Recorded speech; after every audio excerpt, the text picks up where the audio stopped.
Hi, this is Eric from longboxreview.com. Welcome to the show. It is time yet again. It's a new month, so that must mean it's a new previews episode. And I'd like to welcome back my co-host for previews. It's George from the still defunct George and Tony Entertainment Show. Hey, George, how you doing? Hello, Eric. Hello, everybody. Hopefully I will soon have a different moniker ahead of my name, maybe by next month. Yeah, I'm looking forward to that. George, is there anything you could tell us about that just at this point, or is it still kind of super secret? It's only super secret because of a certain details that I have procrastinated on. However, I can let you know that I have two co-hosts. Their names are Kristen Unger and Rodney Roberts, both of whom have been on the George and Tony Entertainment Show at one time or another. I thought the name sounded familiar. Rodney especially because he filled in like you did and like Rob Shade did and Brian Lloyd did toward the end of our run when Tony wasn't there anymore. And I know you alternated a lot with Rob Shade, but Rodney got in there a couple of times also. And if anybody remembers those episodes or wants to go back to georgeandtony.libsyn.com to check out those episodes, they're probably in the 190s somewhere. Rodney is an artist who, among many other things, he does some of those insert cards for Topps trading card series. Oh, wow. And you know the cards I'm talking about, right? Like, so you might have, say, a run of 90 cards, but then they'll throw in those special cards. There's one in a pack, in a box, those kind of cards. Mm-hmm. And I've seen them on eBay every once in a while, and he has done a few Star Wars sets. So it'll be interesting to have him on to talk about that when he's allowed to talk about things like that. But Rodney has that perspective. And Kristen works at my local comic shop, Comic Logic in Ashburn, Virginia. Now, you guys out there may think, oh, it's going to be a comic-centric show. It's going to be up against Long Box Review and Never Stay Dead and Oddfellow Thoughts on YouTube and stuff. No, folks. This is going to be a general interest program where it just so happens that we may talk comics and other geek type stuff. But there will be other topics of conversation every week when we have our show on. So a family-friendly pop culture show. Yes. In essence, it's what the George and Tony Entertainment Show originally was before Tony went on his 2 long hiatuses. Mm-hmm. Hiatuses? Is that the plural? Hiati. So before Tony, A, was studying for his PMP, and then B, when his dad got sick, the George and Tony Entertainment Show, if you go way back into the archives, we were a general interest show that, if you wanted to think of us as almost like an old-time morning radio program, but we replaced the raunchy stuff that morning radio used to do with the geeky stuff that we all love. Well, I'm certainly looking forward to it. Do you guys have a name yet that you can announce, or is that's still pending? That is one of the pending items. And again, that's more because I am a procrastinator than anything else. I have already made sure the name is available, but I am afraid to announce it until I's are dotted, T's are crossed, and Q's have those little squiggly things at bottom. That's right. All right. Well, that's fine. We'll be waiting with bated breath, as they say. And goodness gracious, I hope it's worth the wait. Of course it will be. George, you also have something else to announce or talk about. I played the promo in my last episode that people will hear. So why don't you just go ahead and live and in person, so to speak, let the folks know what this is all about. Well, to add pressure to the fire, my new co-hosts, while they've been on the George and Tony Entertainment Show before, they have not done the podcasting thing like you, me, and some of your listeners have. So what did I do to ease them into it? Why, I committed us to participate in a fundraiser called Live Stream for the Cure, which is a 40-hour marathon of podcasting goodness. Now, I did not commit them to the 40 hours. We only have a half-hour block on the first evening on Friday, May 17th. So I hope everybody listens. Mark your calendars. I'll have more details next month for you. But Livestream for the Cure is in its third year, and it is raising money for the Cancer Research Institute. And this organization funds research into immunotherapy to create a future immune system to all forms of cancer. Now, let's face it, Eric, unfortunately, I can almost guarantee that you, me, and all of your listeners have been affected by this disease. Whether it's somebody in our immediate family, heck, some of your listeners may unfortunately have been afflicted. Mm-hmm. But when it comes to our family and friends, I can almost bet that 100% of us have been affected by this in one way or another. And I don't like it. I am not a fan. So I will do anything I can to help put some dollars to research. So just to let everybody know, this nonprofit organization is rated over 92% by charitynavigator.org, so you can check it out. And again, the organization is called the Cancer Research Institute. I think we've all heard of it via commercials. And they put 88 cents of every dollar toward cancer research. Now, last year, Livestream for the Cure, in its second year, raised over $5,000 in 30 hours of podcast programming. This year, they have 40 hours of programming planned between May 17th and May 19th of this year. And their goal is $7,500 to go to this organization. And from what I understand, the Cancer Research Institute, I don't know how it all works, but they're going to match dollar for dollar when it comes to the donations that people give. Wow. So what I'm going to suggest is that people check out my Twitter feed at George and Tony. It may change in the near future, just to let everybody know, but it's George and Tony. And also go to livestreamforthecure.com to check things out, to see how you could listen live, watch live. They're going to be on twitch.tv/Epic Film Guys. The Epic Film Guys podcast are the guys who run this. They're a great group of guys. They're a fun show, by the way. I hate to cross-promote somebody you've never heard of before, Eric, but these are good guys, and it is called Livestream for the Cure. So check out livestreamforthecure.com, and me, Rodney, and Kristen will be on during the first evening in the 10 o'clock hour. So what is it you're going to, I guess, do during this 30-minute block? Are there topics in mind, or I have some topics in mind? Freewheel it, or what? Well, I've listened to this in the past, and to be honest with you, sometimes for as good as the shows are that participate, sometimes the banter can get a little awkward. So I want to make sure that we're fresh and we're engaging with the Epic Film Guys who are on. So what I have decided to do is I've decided to give them my recitation of War and Peace. And I figure I can do it within half an hour. And I think everybody would find that very interesting. Well, if you don't think that's good, I have something else also. Since they're movie guys, we're going to talk movies. Okay. Mm-hmm. Yeah, that sounds. So wait, are you chatting with the Epic Film Guys? Yes, we are. Oh, okay. So you just have a reserved block of time that you're going to come on, and then somebody else will come on after you. Somebody's there before you. So they just rotate people in and out through this whole thing for 40 hours. Yes. In all seriousness. Wow. We had the option to do a version of our show for the time slot that we had, or we could engage with them in whichever other podcasters may be on at that time. We're going to be on early, so I can almost guarantee the Epic Film Guys will be there.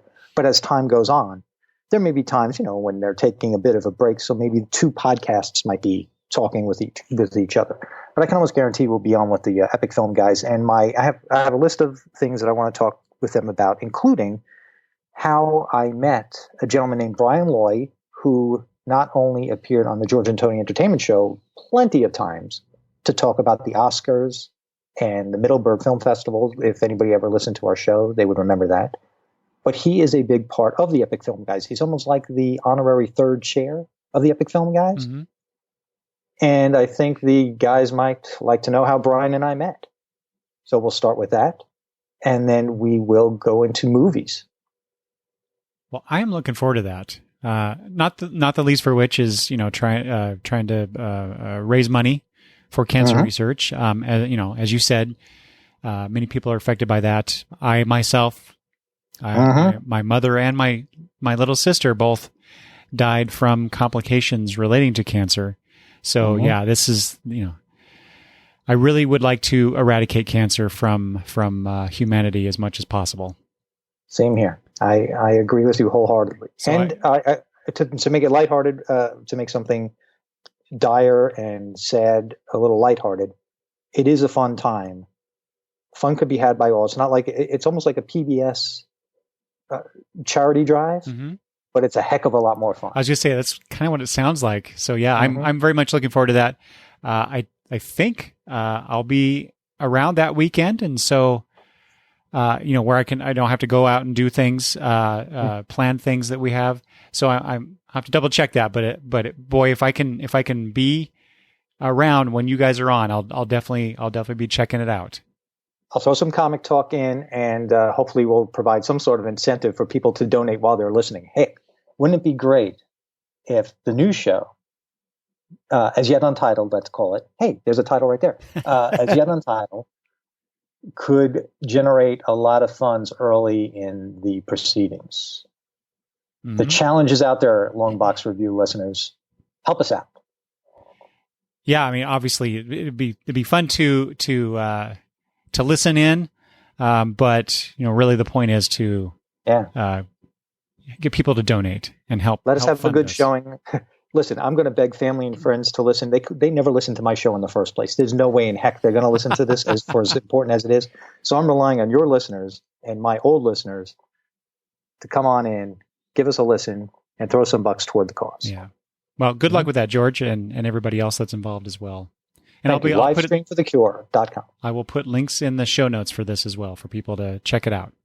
Thank you. I appreciate it. And from what I understand, they do accept donations early starting at the beginning of May. So if anybody wants to check the site out in early May prior to the event, by all means, please donate away.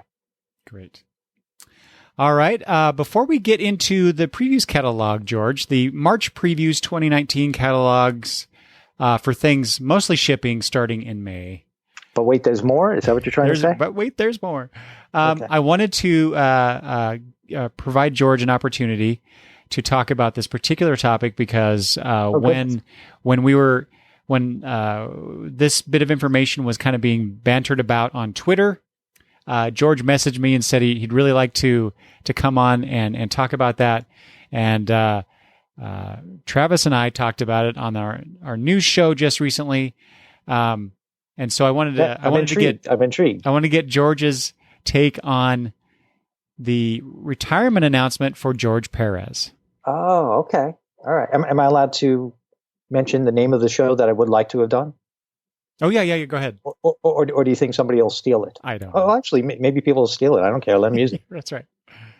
I suggested to Eric that we should do the George Perez Appreciation Hour, and Eric should get on, if not me, a bunch of his other co-hosts like Peter, Travis, Damien, Matt, and me, of course, if he had room in the chair, and just everybody talk about this icon in the industry, because especially a guy like Peter and his love of the new Teen Titans and the knowledge that he keeps in that cranium of his. I mean, that alone would be interesting to hear if he were to talk about his feelings being a crisis kid, and you too being a crisis kid. Mm-hmm. But anyway, that didn't work out. So you want to know what I feel about this? Is that what this is? Yeah. So what's your take on this whole George Perez retirement announcement? What did George Perez mean to you as a comic book reader? Mm-hmm. George Perez was one of the artists that made me sit down and try and draw. He got me, and I'll be honest, Eric, not only did he get me back into comics, which now if my wife Connie hears this, she's going to go, who is this guy who got you back into comics after you were out? Who dragged you back in? When I saw that he was on the Avengers with Kurt Busiek, back in the late 90s? Yeah. And there was that Avengers #1, and it was a wraparound cover, and he did one of his normal things where he draws everybody. I said, holy cow, George Perez on the Avengers, I am picking this up. And I'd been out of the game for a couple of years, maybe sporadically buying a book here or there just because it caught my eye on a newsstand, mind you, not going to a comic book store, but catching something at a newsstand. And that got me back into it. Then he was at Baltimore Comic Con a couple of years after I moved to the Washington, D.C. area. And I actually went to my first convention in I don't know how long, decades, because he was there. Oh, nice. And I had very recently, prior to that convention, prior to knowing he was going to be there, I had purchased my first major piece of original comic book art. And it happened to be by him. Ah. I pulled the trigger on, this sounds bad because I don't remember the exact issue or the page. I used to know this stuff. But do you remember the newer Brave and the Bold run that they had, I guess, in the early 2000s? Mm-hmm. There was an issue with the Flash, and there was a page with him and his family having dinner with the Doom Patrol. And rather than have the usual panels in the gutters, the background of the entire page was black, and then the panels were within the blackness. And had I been a younger, singler man, I might have taken that page and put that in my dining room, framed it properly and put it in my dining room because it was a dining scene. Oh, yeah. But it is sitting in a portfolio right now. But I brought that with me, and he signed it. And he had to use a white marker because the background's all black. And that is the first time I ever cared about getting a signature. I'm not a guy who I don't care about bringing comics to be autographed. You know how people bring boxes of books to be autographed and stuff like that. I don't really care about that kind of stuff. But there was something about getting his signature on this piece of original art that meant so much to me that I went to my first convention in a very long time. And in my mind, I kept saying to myself, boy, am I ruining the integrity of this page? But then I said to myself, what are you kidding me? George Perez, the actual guy who drew this fantastic, beautiful page, is going to sign it. And he was fantastic because he said, oh, where did you get this from? Because most people had books to be signed. When I was online, I didn't see anybody with an original piece of art. They were bringing books. This was the point of, sometimes they'll do sketches or they'll sign sometimes. So this was strictly him signing, and he was going to do sketches at another time. So I was the only person online who didn't have a book. I just had this one piece of artwork. Meanwhile, there's a guy in front of me with a short box. He wants everything signed. And I'm like, oh, come on, man. I just want to get this thing signed and go. But it was worth it. And what a great guy. Man, everybody, how everybody says his personality is, he's like one of the nicest guys. I can attest to that. I don't think anybody's exaggerating. And of course, what I talked to him for 2 seconds, but for those 2 seconds, it meant the world to me. I only met him. I only saw him at a convention one time. After that, I got a head sketch from him, and I have bought another page of his artwork. But it was him who got me back into comics after that hiatus. Everybody in our age group talks about that little hiatus we all take, where we have a gap in our collection. Usually happened in the 90s for some reason. I don't know why. There's something about the 90s. But he brought me back, and then he got me back into going into the conventions. So not only did he play a big part in my early comic book reading with the Avengers and the New Teen Titans and all those titles from the 70s and the 80s, but he's the one who brought me back in and reintroduced me to the magic of comics. So he will be missed, especially on the convention circuit, because he would do a lot of those sketches and drawings, and whether they were headshots or whatever, but he would do them for Heroes Initiative. And like I said, I only went that once to get a sketch. I know a lot of people probably plan their convention around making sure that they got things signed by him, they saw him, they got a sketch from him. So now, of course, none of us can really do that. It's going to be very few and far between. Yeah. So there will be a gap. Including this guy. Mm-hmm. There will be a gap there for all of us. And let's face it, a lot of the people that we grew up with, we're losing them for one reason or another. At least he's still with us.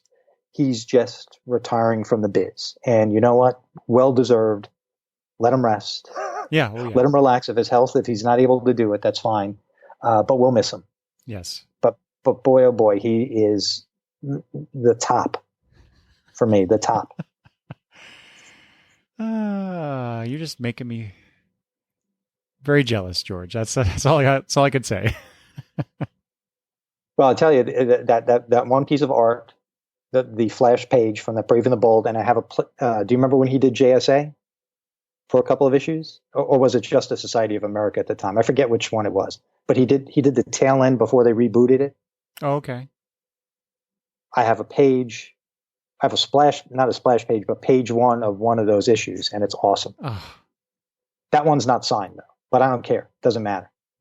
I can't afford this stuff anymore, but I'm just happy I have it. George, if you ever looking to, lighten the load, make some more room, let me know. No problem. Well, I'm very happy that you got to meet him. You got some great art from him. But I have a video of him drawing my head, the head sketch. Oh, it's really? Power Girl. Yeah, Power Girl. I said, do you mind? And he said, no, I don't mind at all. So I just had my camera on. We all have our smartphones, so I put it on video. And maybe it took him about 3.5 minutes to draw this beautiful head sketch of Power Girl for me. I mean, first of all, just the fact that any artist can do that in such a short period of time should just make us all sick, right? Mm-hmm. But you also have to look in awe and go, wow, there was nothing on that page 4 minutes ago. That was just a white piece of paper. And look at it now. Awesome. You're going to have to send that to me, George, I think. Well, what, the video? Yeah. You know what? I haven't watched it in a while. You know what? I'll grab it. Okay. All right. Well, thank you for sharing. I like I said, I knew you wanted to participate in that conversation, but yeah, I think all you guys had bet, like you even take somebody like Peter, who we haven't even heard from on the subject, because it's not on brand for one of your Legion podcasts. But I'll bet you he has a ton of stories that he could tell everybody from his Comic Geek Speak days. Yeah, I was just trying to remember if George Perez actually was on Comic Geek Speak, but I can't recall now. All right. Well, it was nice. It was nice talking to everybody. We'll do previews next time. Yeah, right. We're half an hour into, I think, well, almost half an hour in. We'll do it. Yeah. I told George before we started that I wanted to try and cut down on the time a little bit on these episodes. So I've only spotlighting a few things really throughout the books. So George will, I'm sure, fill in the gaps where I've missed some stuff, as he usually does. Well, Eric, there are only 3,052 items in here. That'll only set us back $75,973.51 if we were to get it all. So it's really not that much. Only 75,000. All right. Well, to start off with, I have Image first on the list. Great. I'll start us off, George, here. Please do. Because this is something that I just talked with Travis about in the last Breaking Late News episode, where we were catching up on comic book news for January and February of 2019. And we talked about Michelle Fief's, George on the brain. Michelle Fief's Copra series is now at Image. And lo and behold, on page 64, we've got all 5 volumes of Copra offered for pre-order. So educate me on Copra. I heard you guys talk about it, but you didn't dwell on it too much. What is Copra? So Copra is Michelle Fief's, I guess, love letter, appreciation, divergence of the, I think, famous John Ostrander's John Ostrander written Suicide Squad. Oh, from the 80s.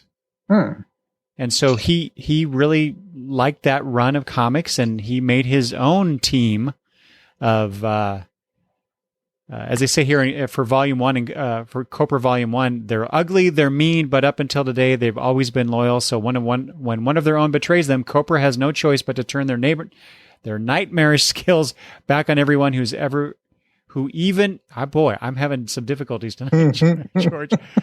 Back on everyone who ever even looked at them funny. Ah. So you get the first 6 issues of the acclaimed superhero revenge machine. And you've read them all? I've not read any of these. That's the. What's that? So how do you know so much about them? It's just one of those comic books that you kind of hear in the zeitgeist that people talking about, but I've never seen it. Oh, never I see. read Okay. it. And it's just, much like, oh gosh, now that I'm trying to think of an example, I can't think of one. But there's a bunch of different books like this that people tend to talk about and have talked about over time that I keep thinking, well, if people are talking about this so much, I should read this. And so now I have that opportunity. Unfortunately, I don't know that I could afford to get all 5 volumes at once, especially since they are about $20 to $22 per trade. Looks like 1 through 4 are $20, and then volume 5 is $22. And these are all, looks like they're all going to be available on May 1st. All so right. if you're interested in Michelle Pfeiffer's Copra, boy, there you go. Well, I guess in the interest of time, since there are such high-profile things in a previews magazine that they spotlight, I'm going to move forward rather than talk about some of the number ones that they have mentioned at the beginning of the image section, only because none of them really interested me. Okay. Enough to say, if I had the funds or the time, that I would purchase these items. So I'm going to skip all the way to page 59. So do you have anything prior to that? Nope. Okay. On page 59, I'm just calling out that East of West is in its last story arc. Yeah. And now this is one of those books that I'm waiting till it's done to try to read it. I do have the first trade. I had no idea what was going on. And there is a timeline that begins on page 60. And if anybody wants to take a look at that East of West timeline, you can already see why the book can be a little confusing. Yeah, that's a lot of little text over those 2 pages. It almost makes you not want to pick it up. I don't know. I think during the last previews episode, George, there was another timeline for a different book whose title I forget now. It wasn't Lazarus, right? No, it wasn't Lazarus. What was it? Yeah, I don't remember, but all I remember saying about it was, "I love me a timeline." So, well, this kind of stuff gets me excited. There. So, page 60, folks, check out that timeline. Do you have anything prior to page 74? Yeah, a couple of things I want to make note of. The Kieran Gillen and Stephanie Hahn's book Die. You get the first volume collected here, and all I've been hearing about this book is it is a lot of fun, and it's a great comic book story. So I've been very much looking forward to reading this, and obviously I was waiting for the trade. So yeah, looking forward to that. And on the next page 71, there's this MCML XXV trade paperback, 1975. This is from Joe Casey and Ian McEwan. I don't know, George. Did you read the solicitation for this? No, I did not. It kind of sounds like a Mage ripoff, a little bit. I shouldn't say ripoff. It sounds. Why don't you regale us? Regale us. What does it say? It sounds a little bit like Mage, yeah. So it says, meet Pamela Evans. Much more than a typical Manhattan cab driver, she also happens to be a badass monster fighter who wields an enchanted tire iron. And that's kind of where I get the whole Mage vibe. I see. If you're familiar with Mage and the bat that he carries in that first volume. So yeah. I mean, I'm sure it's going to be a great book. This is the trade that collects issues 1 through 3, but the cover image there with this enchanted tire iron and the way it's drawn, it really just evokes to me Mage a lot. Yeah. So now I'm curious what the similarities actually are. And it's Joe Casey. You can't go wrong. Oh, right? yeah. Yeah. Well, I'm over on page 74. There's this item called Paradox Girl, Volume 1, Trade Paperback, by Katie Burquin and with art by Yishan Lee. How come I pick all the books with unique names that I know I'm butchering and I feel horrible about it? It collects Paradox Girl number 1 through 6. Now, usually I'm kind of aware of series here and there, but I don't recall this one. Does this one sound familiar to you at all? When I saw this too, George, that was my first thought. I was like, where did I somehow miss all 6 issues of this book? And it just looks like a fun time travel romp. It does. Yeah, and I may get it. Yeah, I'm very tempted on this one. Yeah. And the fact that it escaped me when it was first coming out, which I doubted if I would have purchased it in single issues, a book like that. But usually, like you're thinking of Die. You know Die exists. You kind of had it in the back of your head when the first trade comes out, you want to check it out. I kind of did the same thing with a book that you talked about recently on one of your shows, The Further Adventures of Nick Wilson. I kind of did the same thing with that, but at least I knew it existed. This one I don't recall at all. Yeah, it's strange how that happens. Mm-hmm. There's so much stuff that to keep track of, right? So yeah, you're right. Even pouring through the catalogs as we do each month, it's still easy to miss something. There's so much goodness in here to miss. So, well, how many of your listeners tell you, oh, if you and George or whoever else may have been on at the time didn't talk about such and such on page 352, I would have totally missed that. And thank goodness you guys talked about it. Thanks a lot. So yeah, you're right. There's just so much in here. And I'll tell you, I still say this. And all due respect to Troy, who we had on from previews with us. God, was that last month already? I know, it seems much longer ago, doesn't it? Yeah. But me, the way I take in digital content, I can see how it would be easy for somebody who's only looking at the digital version of the catalog to miss some of the stuff you and I talk about that's in the dense part of the book. Because if you're not looking for it, you're not going to find it. Yeah, I mean, you really have to look. Yeah. Meanwhile, if you have this physical book in front of you, you will go through all these pages. You don't have to worry about a pop-up ad. You don't have to worry about something. I don't know how it's all laid out on the previews page, but here you have all the pages. And if you put it in your head like I do, when that one Wednesday in a month comes, that I'm going to go through every page in this book. Darn it, I go through every page in this book. I wouldn't do that if it was online. Well, I go through this book at least twice. Oh yeah, sometimes 3 times before I make my order. Sometimes I like reading previews more than reading the books that they solicit. Well, yeah, because some of these books that it's the promise that they offer.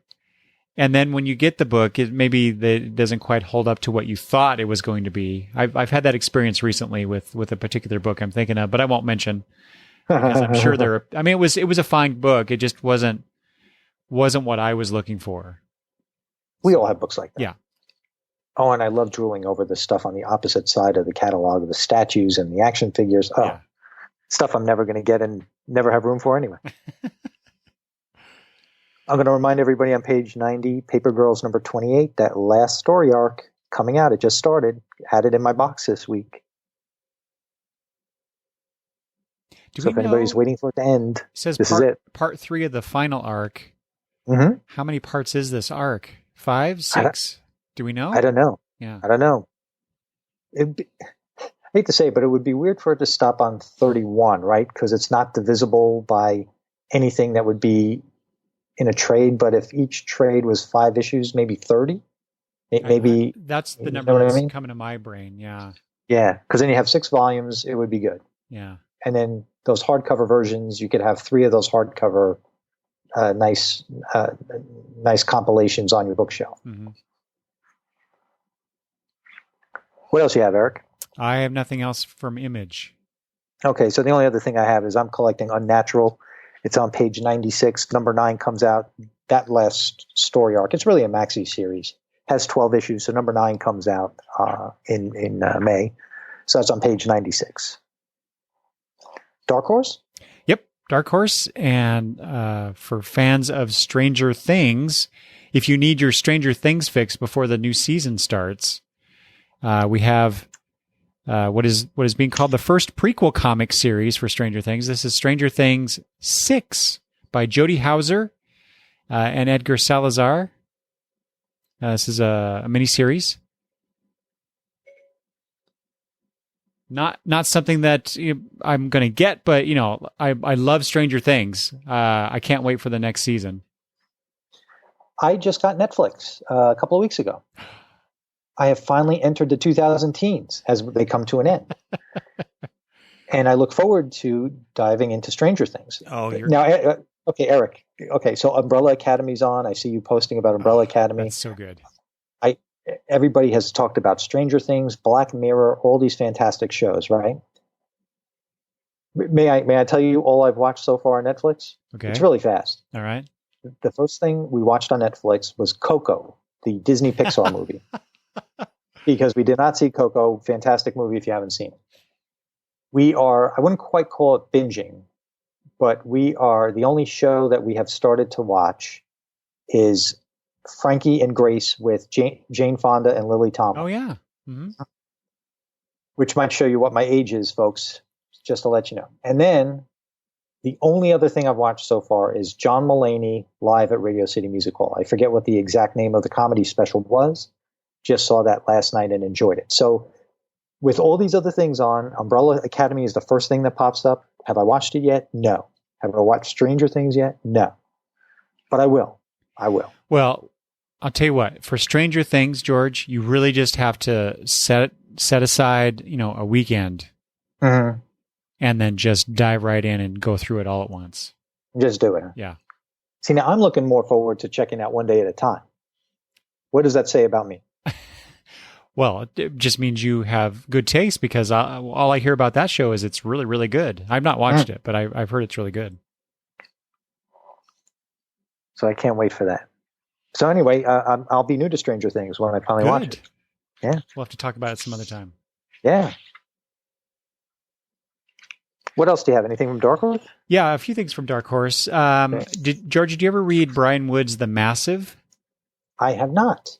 So I only bring this up because this is a book that I read when it was first coming out, but I dropped it after the first arc or so. But I noticed that they have the first omnibus volume coming out here, or solicited here for on sale July 3rd, it says. I know, Travis really liked it. I know some other people who really like the book.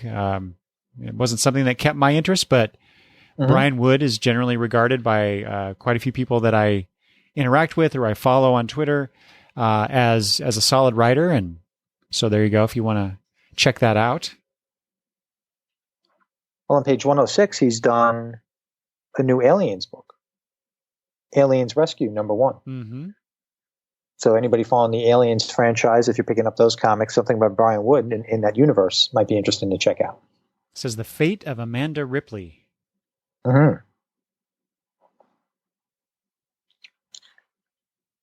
I used to buy some of those Aliens books back in the 90s when they crossed over, like with Superman and Predator and stuff like that.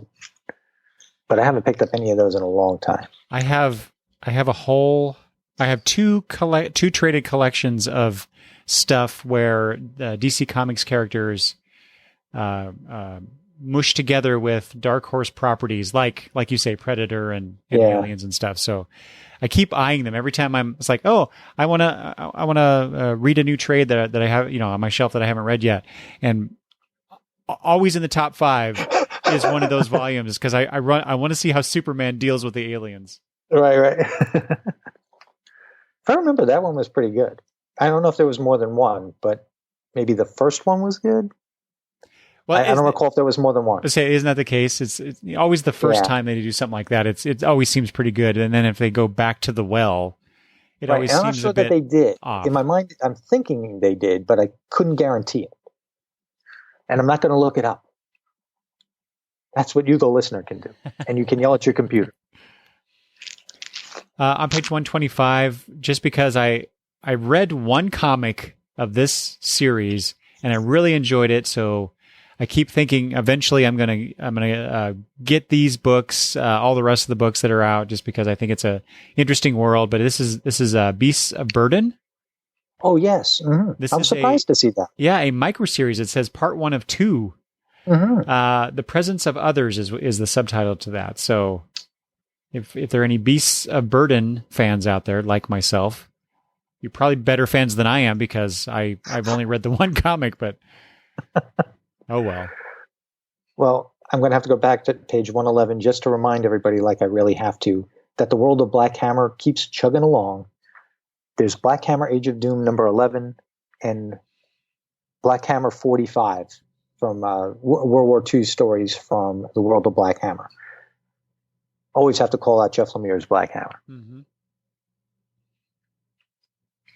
And based on that Black Hammer Age of Doom description, number 11, I have to wonder if number 12 is going to be the final issue of this, or at least for now.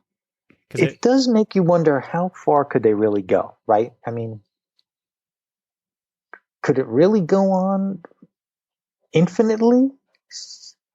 It's got to come to an end soon, right? I mean, it can't just keep going with this concept. But that's just it. I mean, he could, but I don't know if he would continue to call it Black Hammer. Maybe something, well, like with the what's the other book you mentioned?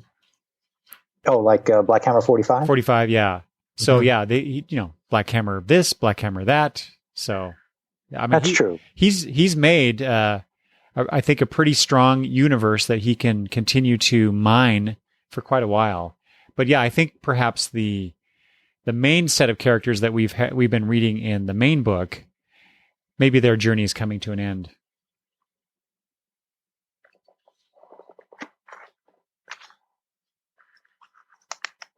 Anything else for Dark Horse? I have one more thing towards the end of the section. So do you have anything before that? Well, I just want to call out on page 116, there's going to be a Minecraft comic book. Now, do the kids get into Minecraft? Are they even video game players? Madison, she went through a phase where she was into playing Minecraft for quite a while. So she's past it now. She hasn't really, not that I've noticed anyway, played it in a while. But all right, so you don't think there'd be any interest in something like this? I doubt it, but I don't know. She surprises me all the time with what she would like to read and what she doesn't want to read. So, well, I stopped guessing. Sarah Graley is the artist, and she does Kim Reaper. Okay, I think that's the only book. Mm-hmm.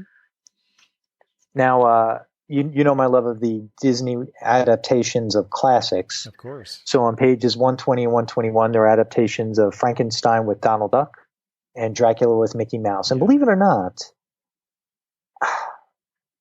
I may not get these two.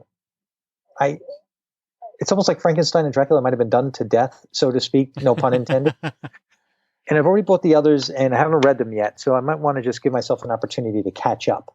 You know what I mean? Mm-hmm. And there's more. You and I always talk about Disney licensing off their properties. On the next page, you have Zootopia, you have Dumbo, Frozen, and The Incredibles. So Disney just keeps on chugging away. Speaking of Dumbo, we just, my family and I just yesterday, George, we went and saw How to Train Your Dragon, The Hidden World. And before that, one of the trailers was for the live action Dumbo. Mm-hmm. What does the family think? Which looked pretty good. How did you like the new How to Train Your Dragon movie? We loved it. We all loved it. Mm-hmm. Fantastic end to a series that has been How to Train Your Dragon. That's great to know. Yeah, I highly recommend that. Boy, if people have been kind of, I don't know, ignoring or avoiding seeing How to Train Your Dragon because, it's just some cartoon about dragons. What's the big deal? Mm-hmm. They are fantastic movies. They really are. I have to admit, I haven't seen any of them. Oh, I highly recommend them. Okay. It's I said this to my wife and she's like, what are you talking about? But to me, it's very clear. This is a story about a boy and his dog. Okay. And it is such a heartwarming, there's some tragedy in it. I mean, and there's this great character arcs through these 3 movies. It's like a novel done in 3 movies. Okay. And it's wonderful. So people should go check that out. All right. I'll go on that journey. I don't mind that. And you can tell I'm an animation fan, and I'm also a Disney fan. Heck, I was just there last month, so I love the place, and seeing how they have all their properties there. How to Train Your Dragon is a Universal property. Well, I didn't go to Universal Studios this time around.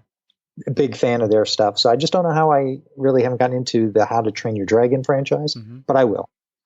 And I wonder, since you're on Netflix now, I wonder if the first 2 movies are available there. Probably, and I have to see if maybe my little niece and nephew are into it, and if they haven't seen them before, maybe we'll just watch them together. Oh, yeah, there you go. Yeah. I think to round off Dark Horse, I just want to mention on page 136, 137. So the theme of previews this month is women in comics. And so Dark Horse has a couple pages of their back catalog of books that were worked on by various women creators. So people can check that out. There's what they're showing as far as covers.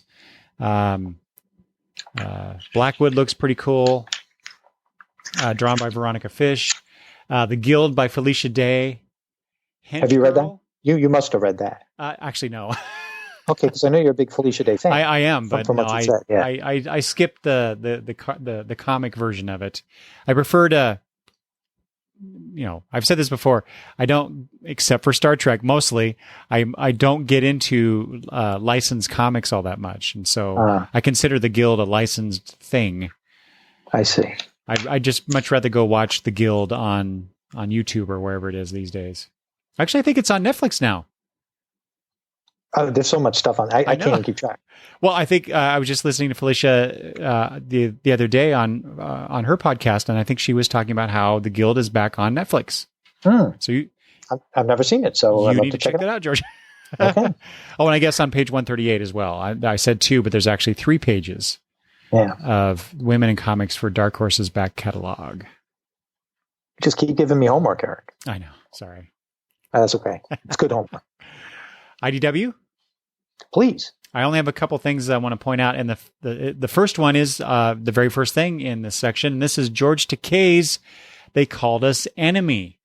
And so if you are a fan of comics based on historical events and personal memoir, such as the award-winning March trilogy, as it says here on page 147, you might be interested in George Takei's. So George Takei, Justin Eisinger, and Stephen Scott wrote this with art by Harmony Becker. And so this is not spotlighting. This is focusing on George Takei when he was a young boy and his family was put into a concentration camp after the attack on Pearl Harbor. And did you read his autobiography, To the Stars? I have not. That's on my list of books that I would like to read. I don't know if it's considered reading it, but it is one of the few audiobooks I have listened to. And it was a long time ago, but at the time, prior to buying that book and reading the back of the packaging, I had no idea that his family went through this. Yeah. That was the first time. Of course, the internet wasn't around at the time for us to learn things like that. But that was the first time I was aware of it. And it makes me wonder how public it was. Maybe if you were a subscriber to Starlog magazine or something, you knew. But other than that, I don't know if that was just general knowledge until he wrote his biography. Well, see, and because I hadn't read that, I didn't know about it until I think within the last 2 years when he started talking publicly about it. I see. Especially, just about we're to 2019, around 2016, the beginning of 2017, because of certain things that were going on. In terms of people being put into places similar to his experiences. I'll just put it that way. Yeah. So he was very, very vocal about his objection to that kind of stuff. Yeah. Well, this is a must buy for me. And my next thing is on page 175 or 174, George. Okay, then allow me to just call out to older comic fans who were fans of the Marvel Star Wars line of comics back in the 70s when there was only a movie called Star Wars. And nobody knew there was going to be a sequel. Nobody knew what was going on with these characters. And in Star Wars number 8, I believe, a green rabbit named Jackson made his first appearance. And everybody seems to make fun of that, but I loved Jackson back in the day. And he apparently makes an appearance in Star Wars Adventures Annual for 2019. Solicited on page 153, and just the very fact that Jackson is in it, I'm curious. See, I never read those Star Wars comics, but oh no, you didn't get into those, huh? No, not at all. Well, licensed comic, George. And plus, you're a Star Trek man. That's right. Mm-hmm. But even I knew something was up with this when I saw this solicitation here that you're talking about. Even I knew that there was something about this rabbit from before. I don't know the details, but I recognize it. I don't know how, but I recognize it. I wish I had bought. Remember when Star Wars came back to Marvel after it was at Dark Horse for so many years, and they came out with what? It was almost like 100 variant covers for Star Wars #1. Well, one of the variants, and I don't know who drew it, and I would love to have picked it up, but I think it was one of those pricey variants. There was a door in all of the main characters of Star Wars, Luke, Chewie, Han, Leia, the droids. They're holding one side of the door, and Jackson is on the opposite side. And come on, guys, let me in. I would just want that to frame it and put it up. A lot of people who are maybe in their 20s or 30s won't get the reference, but those of us who were around when there was only a movie called Star Wars and we were buying those comics, we'll get it. Yeah. Oh man, that was awesome. One more thing that's kind of like here, it's a licensed property. You and I don't normally talk about it, but on page 166, G.I. Joe Modern Era Legends Portfolio. 10 prints featuring modern era cover art from the G.I. Joe comic book line. Now, the thing that attracts me to this is that it's a portfolio. Have you ever bought something that was strictly a portfolio? Something with maybe 5, 10 prints in it like this? I actually have a George Perez portfolio that I Very bought nice. years ago. Was there a particular topic? Like, was it only the Titans? Was it? It was some Batman stuff and some new Teen Titans stuff. Where I forget the storyline now, but it was about the time that they were introducing Tim Drake as Robin. I see. And so there's some cover stuff, some interior pages, but it's just reprints, but on nice stock, and yeah. I don't see that many of these. Maybe people put them together for conventions, but I don't see many of these portfolios solicited in here, especially for the big companies. Mm-hmm. So I thought that was interesting. I had bought a Godzilla one back in the like in the 90s or late 80s, and unfortunately, that might be one of the very few collectible things that did not survive a move. Oh no! And it aggravates me because I loved those prints. And I've never really sought them out, but I always said to myself, if I saw them at a convention, maybe I would entertain the idea of repurchasing it. But it just aggravates me that something didn't survive a move. Yeah. That's so unlike me. Yeah. Yeah. I've not lost anything like that, but I've lost other things in moves. So I could commiserate with you. Mm-hmm. Hey, speaking of this, so this, I was going to point this out earlier, but I decided to skip it. But since we're talking about these cover collections, so there's the G.I. Joe portfolio. But back at Dark Horse, they had a Hellboy book, 25 years of covers. And I was going to ask That's right. Do cover collections like that? Is that something that interests you?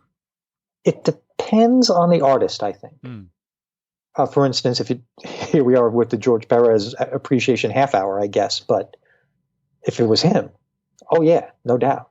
It doesn't matter which property it was. It could be everything. It could be a mix of Marvel, DC, independent stuff. I'd get it all.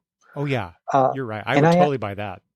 And I'm a big fan of the way covers, I hate to sound like a curmudgeon, but I like the way covers used to be as opposed to the way they are now, where for the most part, they're really just a pinup, as opposed to giving you a different version of a panel that appears in a book or something like that. Yeah. Like we used to, the thing that attracted us as we were kids, as opposed to how they're selling them to us as adults. Yeah. Yeah. But yeah, I would do that. No doubt.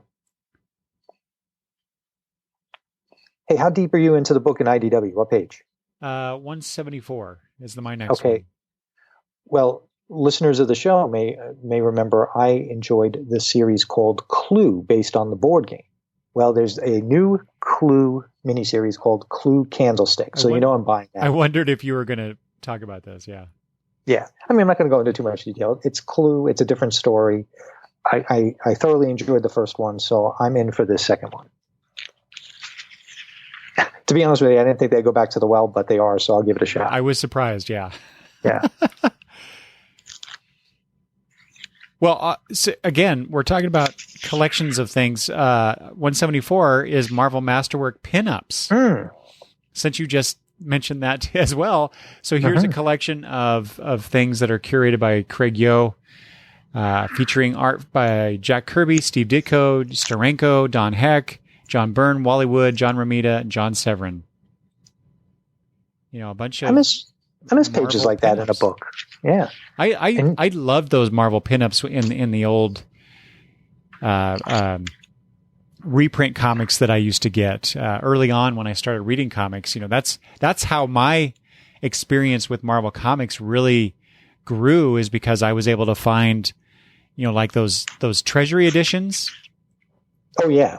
The Spider-Man Treasury editions. I found, 2 or 3 of those and other books as well. But, that was my gateway to the Marvel universe and things like this pinups. I remember seeing stuff like that in there. So I really appreciate when comic publishers, give you that little extra thing. Exactly. Even if you're not going to really pin it up, it's there to appreciate.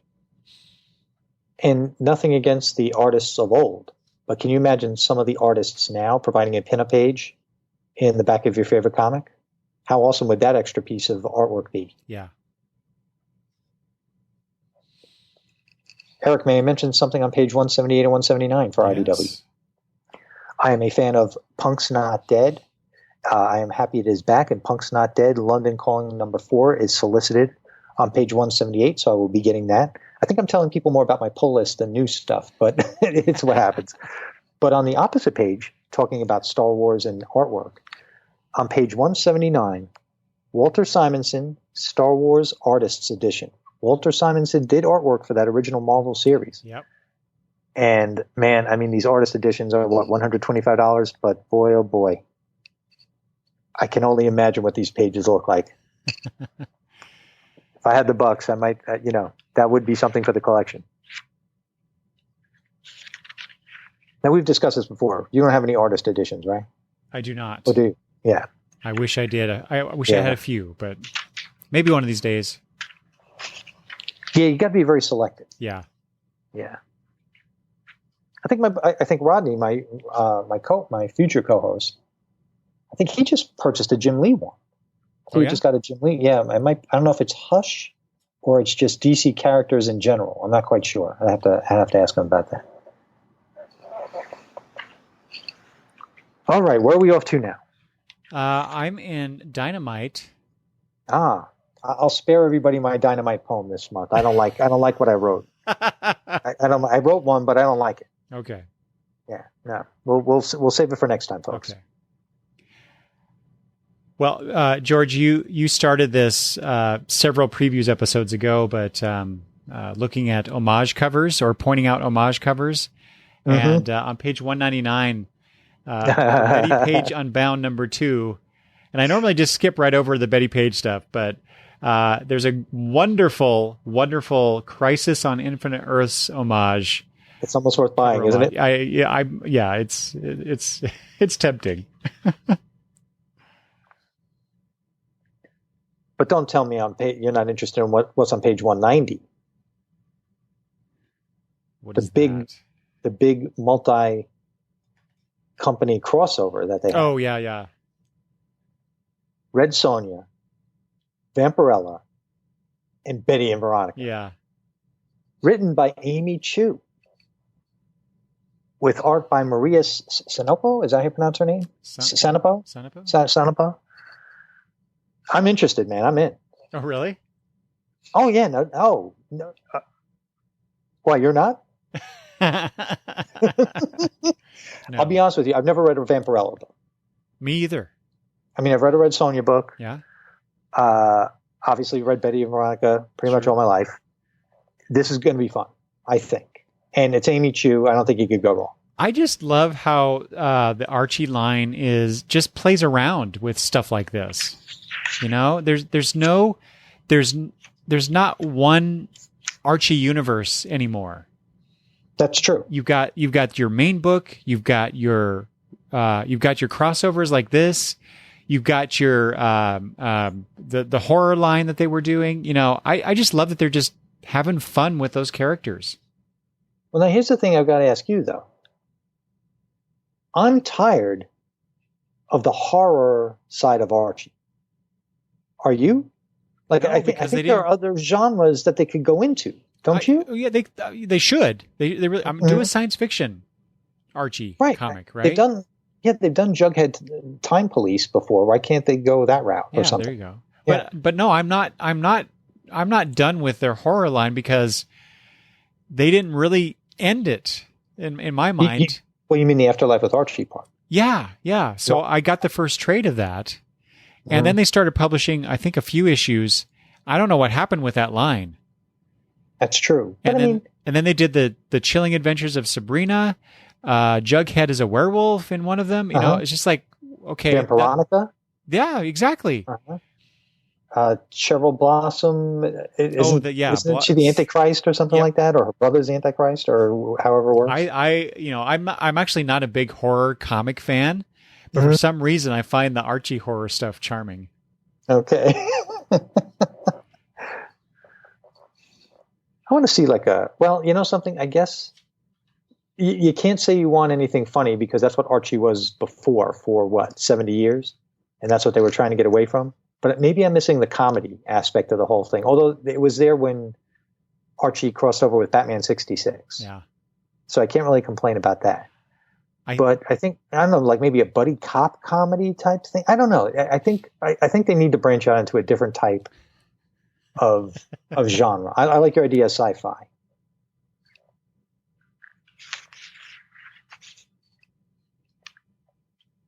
What about this Sweet Valley High on page 196? I know you're into that. Yeah. Over 600 books published, it says. Yeah. So now, what is Sweet Valley High? That's a franchise of young adult books, right? Yes. Prose novels, right? Hundreds of millions of copies of the prose series in print around the world. And here you have Katie Rex adapting it for a sequential art. Yeah, with Devaki Nyogi on art, which looks pretty cool. I like it. This might be something that Madison might be interested in. It looks like it's a little older than what she is, but she might be wanting to transition to something a little less kiddie, right? Perhaps she's getting to be that age.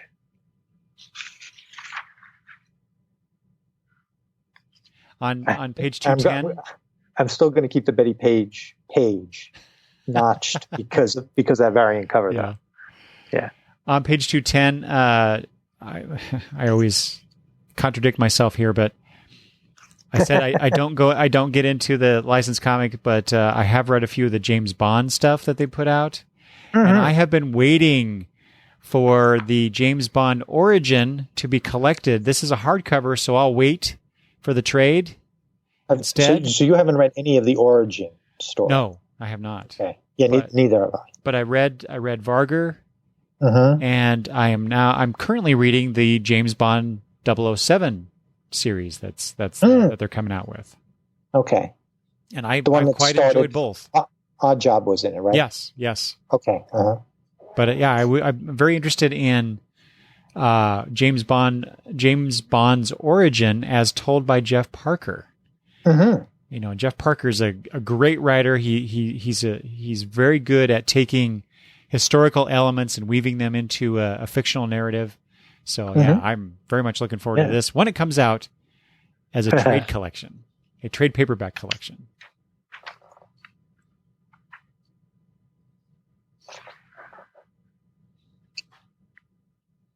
Anything else before we dive into the bulk of the denseness of the book? Well, again, there's another Women in Comics spotlight from this time from Dynamite. 2 pages here, things you can get. They've got they're spotlighting Xena, a collection, I guess. Red Sonja, and Charmed on the next page. All licensed material. There's this Mercy Thompson. I don't know what that is. Patricia Briggs's Mercy Thompson. So I guess that's a... Is that adapted from a prose book? I would guess, yeah. So anyway. Well, I mean, so many people have written Red Sonja for Dynamite, but more recently you had Amy Chu had a good run, and then now you have Mark Russell currently writing it. So, I mean, the Amy Chu stuff must be collected already in trade. Can you tell I'm a fan? And actually, I mean, if I'm way jumping ahead, but on page 248, that's mine. There's a Women in Comics page, but that's the whole previews suggestions. Right. Yeah, they got just to spotlight some Monstrous Volume 1, which I've read from Image Comics. There's the complete Elf Quest Volume 1 from Dark Horse. I should probably get that. I've never read it. Let's see here. Monstrous was the December book at the book club, and I didn't start joining the book club until January, so I missed out on Monstrous. Oh, that's too bad. I have Monstrous, yeah. That was a visual treat. That was illustrated by Sana Takeda. Very good. I've heard only good things, so eventually. And just finally, because I love the book so much, and I will promote it whenever I can. Lighter Than My Shadow from Lion Forge, done by Katie Green. So, a bunch of nice things to consider picking up. Yeah, believe it or not, I was always interested in Space Battle Lunchtime from Oni Press. Really? Yeah. So I don't know. Now it's collected. Maybe I'll pick that up. Yeah. Now I know there's something on the next page 250, that you're very interested in. So I will let you take over. Oh, thank you. Yes. So Terry Moore, continuing right off of Strangers in Paradise 25. Which I just, last week, George, read the final issue of that series. And did it live up to everything? I have to say, I was disappointed. Okay. Not in the craft at all, because Terry Moore is just, he's a wonderful comic creator. But it felt like that Strangers in Paradise 25 actually was a prelude to what he's coming out with next, which is what you're referring to on page 250 here, which is 5 years. So as the ad on page 251 says, 1 story, 1 world, 5 years, that's all we've got unless they can stop it. And so what he did in Strangers in Paradise 25 is he brought in everybody from all of his previous series, Strangers in Paradise, Echo, Rachel Rising.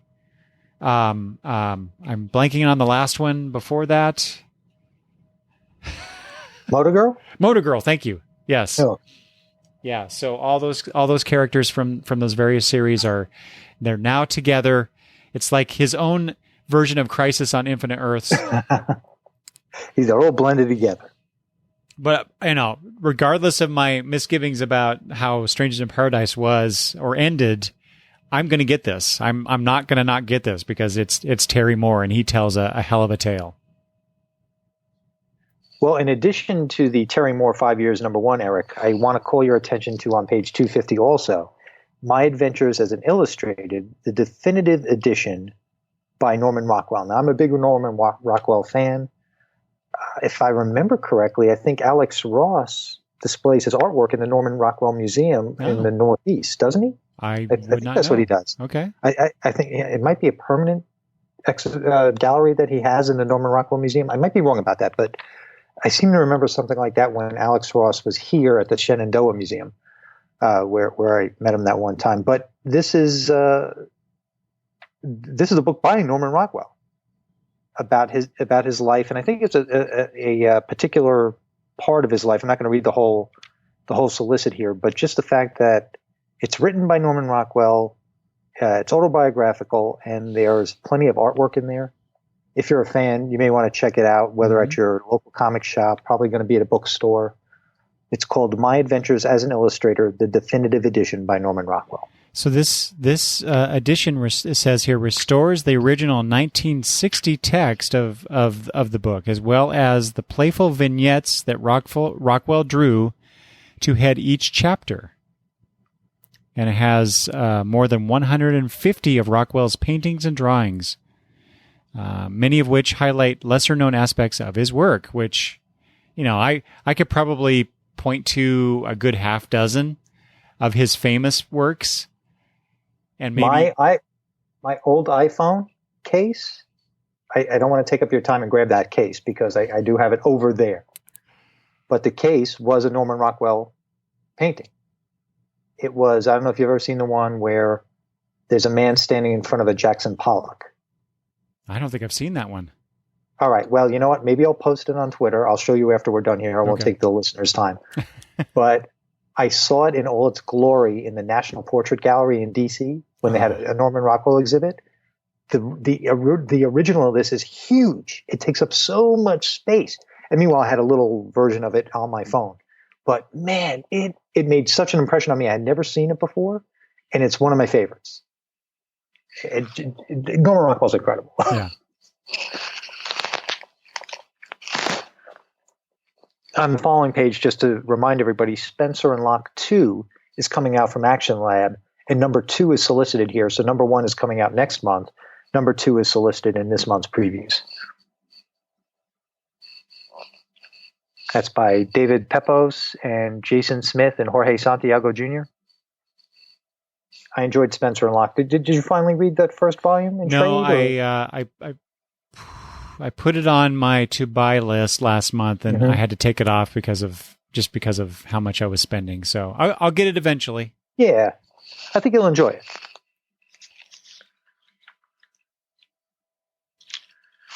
How deep do you go into the book now, Eric? My next thing is on page 268. Okay. Go for it, man. Well, I just, at the time of this recording, I just finished last week The Wrong Earth. So issue number 6 had come out. And so this is on page 268. This is the solicitation for the trade of that series by Tom Peyer, Paul Constant, and Jamal Igle. And considering that it was one of my favorite comics of 2018, even before I finished the book, this is something I very much recommend. I enjoyed it myself. All those Ahoy books are great. And don't forget, on Free Comic Book Day, they're going to have a Dragonfly Man offering from Ahoy. Yeah, I can't wait to read that. To further let everybody know about my pull list, let's not forget at Aftershock, all the way back on page 263, Mary Shelley, Monster Hunter number 2. If you didn't order number 1, maybe your local comic shop will have it. I'd give it a shot. It's written by Adam Glass, the guy who wrote Rough Riders. He was on your show before, Eric. He's currently writing Teen Titans. He wrote for the TV show Supernatural, from what I understand. Right. So be very interesting to get his take on what if the Frankenstein myth was actually reality. Did you order issue number 1? I did. You did? Okay. Oh, yeah. Definitely going to get that.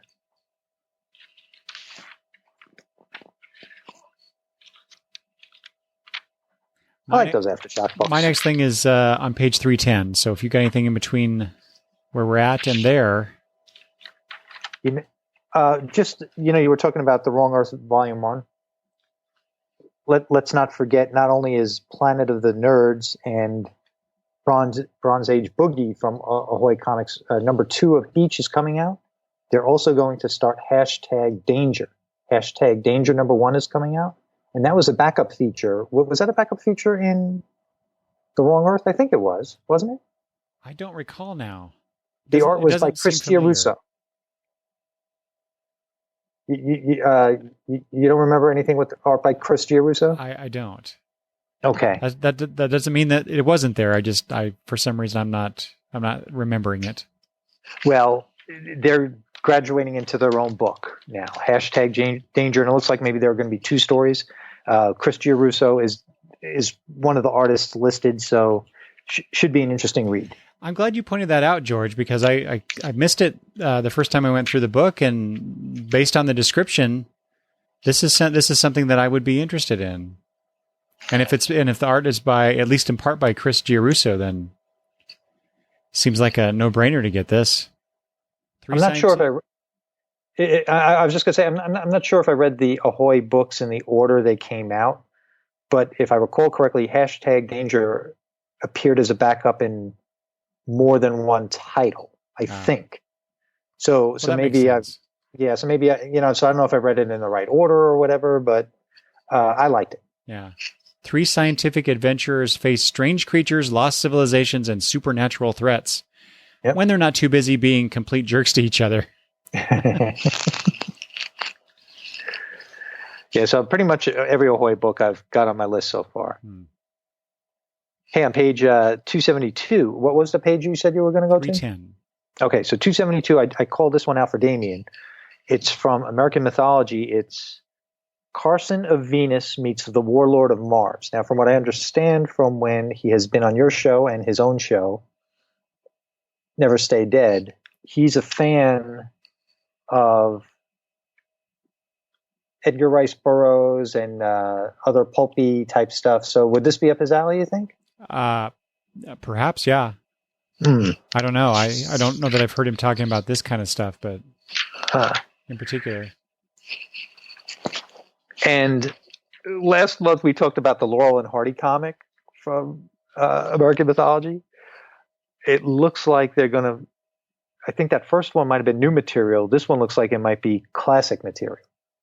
So classic Laurel Follies. And Hardy, right? Yeah. Mm-hmm. Well, and limited to only 350 copies. Yeah. That's interesting. Well, just that cover. The cover I see. Yeah, you're right. Yeah, yes. Yeah. There's a Three Stooges one as well that's like that. And Casper. Now, see, I can see Casper appealing to, say, Madison and Gabby, but these other ones like the Three Stooges and Laurel and Hardy, they're really made for us, aren't they? Yeah, and I would have to guess that we are probably the last generation that might appreciate stuff like this. Right, exactly. I don't know about you, but I grew up watching the Three Stooges and Laurel and Hardy stuff, and Our Gang and Little Rascals, all that kind of stuff in reruns and on afternoon television after school. I'm waiting for the Abbott and Costello reboot. See? Yeah.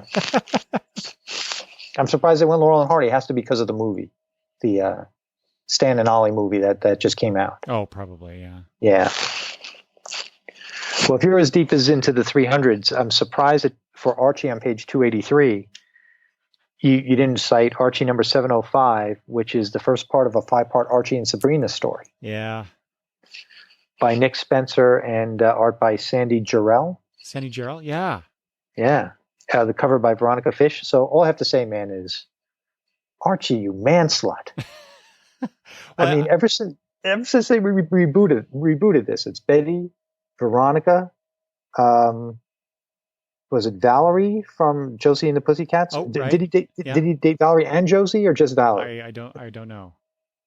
Now it's Sabrina. Sabrina, yeah. And what I like about this though is that it is Archie number 705, but it's Archie and Sabrina 1 of 5.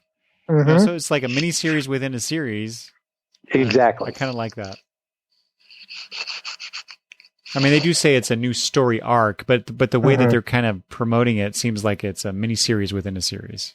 Right, I got a little confused there myself. If you read it too fast, you have no idea what the heck is going on.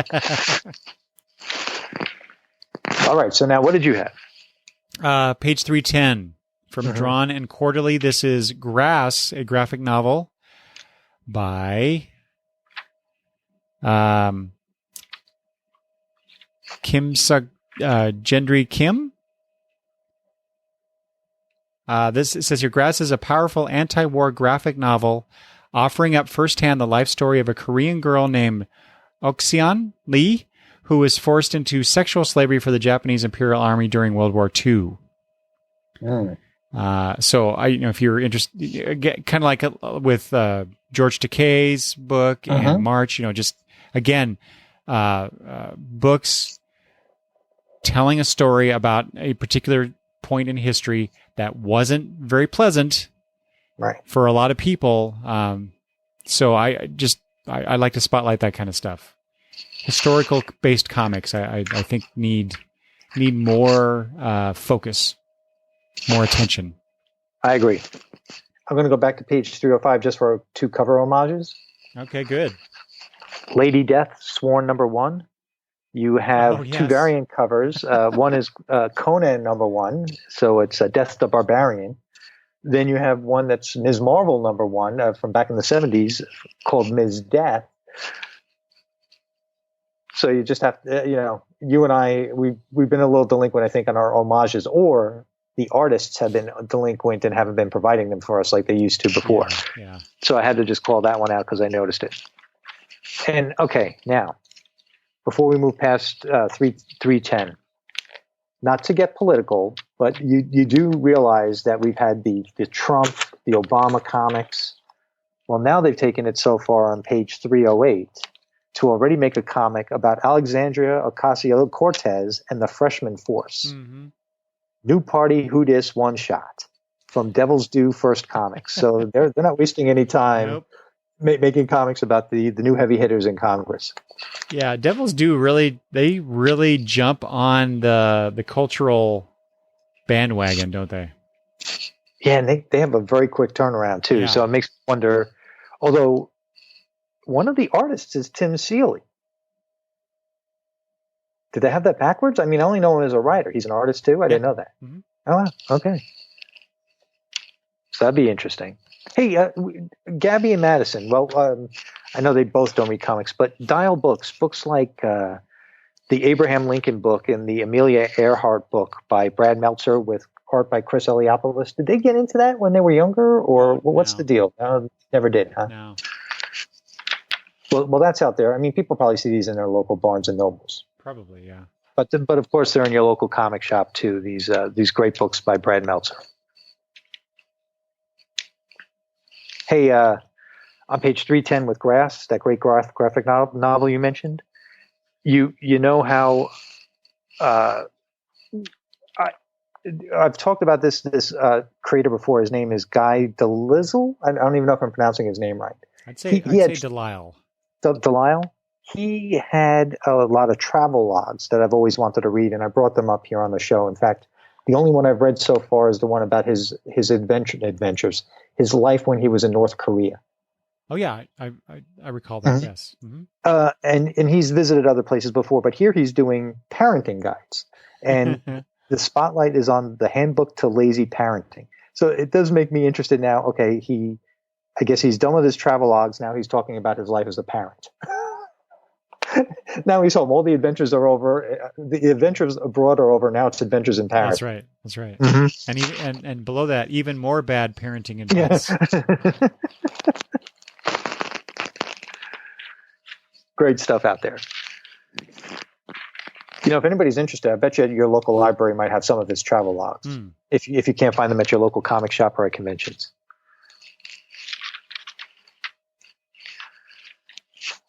All right, Eric, how far do we go now? 334 is my next one. Okay, well, just to,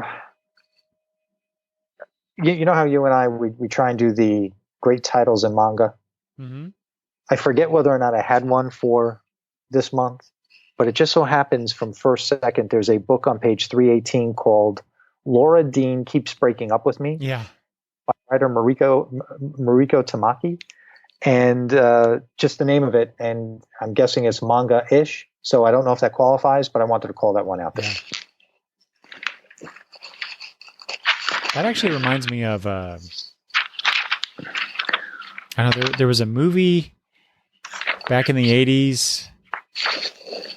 Yeah, I'm blanking on it, so just never mind. But it was a time travel movie with what's her name from Top Gun, Kelly McGillis, I think, or am I thinking of the other actress?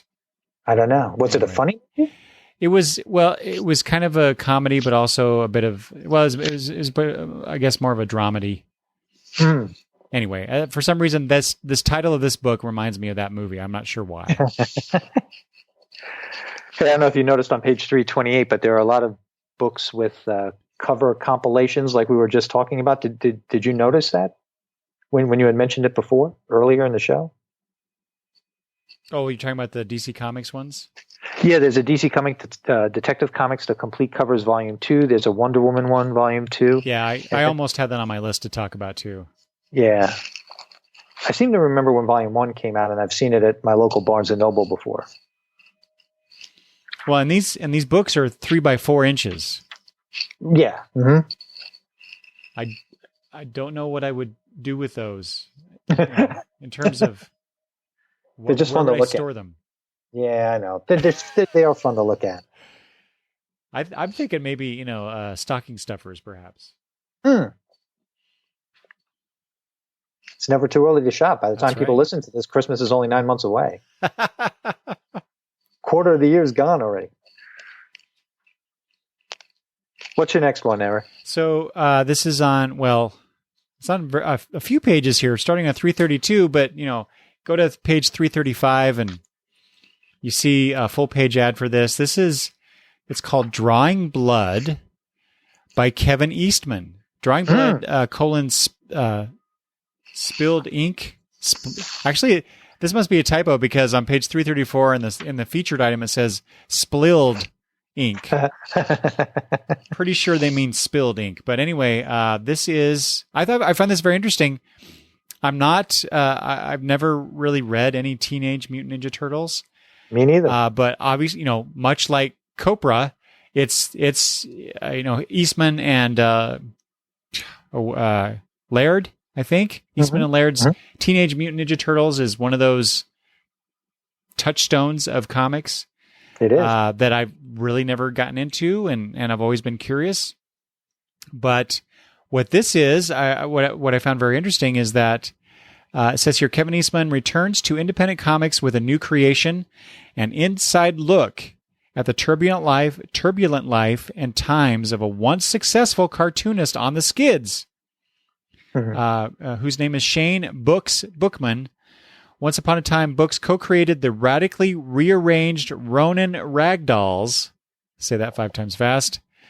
A gritty, funny indie comic that became a billion-dollar global franchise. Now, years later, the partnership dissolved. The corporate buyout all spent. Books is struggling to recover from the hit-and-run driver called early success.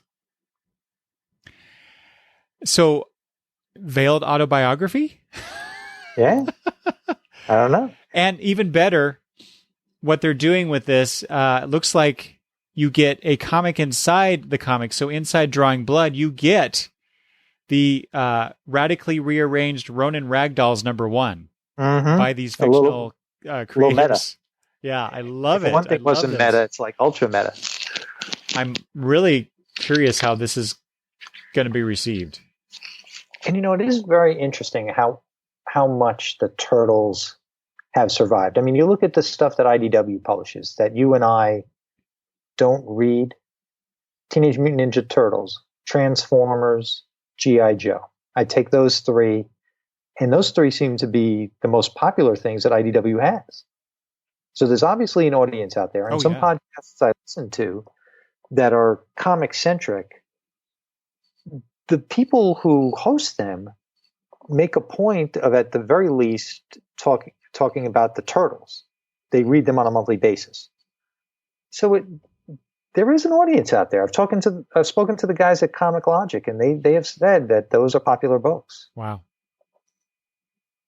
So I guess then the question is it people like us who have this nostalgia for them, or we they bought the comics from when they were younger. And just like you and I like things like the Titans or the Fantastic Four, or whatever, we've loved them for decades. Maybe these folks just happen to love those franchises for decades, and they followed them from publisher to publisher. And now IDW has got a pretty good lock on it and has great creators. Yeah, very interesting. Yeah, it's always surprised me how prevalent those franchises are in comics.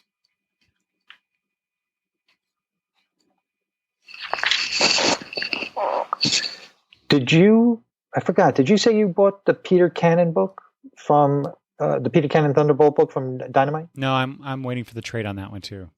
Okay, because on page 385, Alter Ego number 159 spotlights that character. Oh, nice.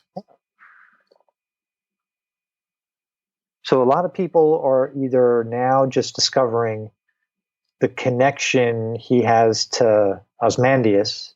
Am I pronouncing that right? I never know if I'm pronouncing it right. That's how I pronounce it. From the Watchmen.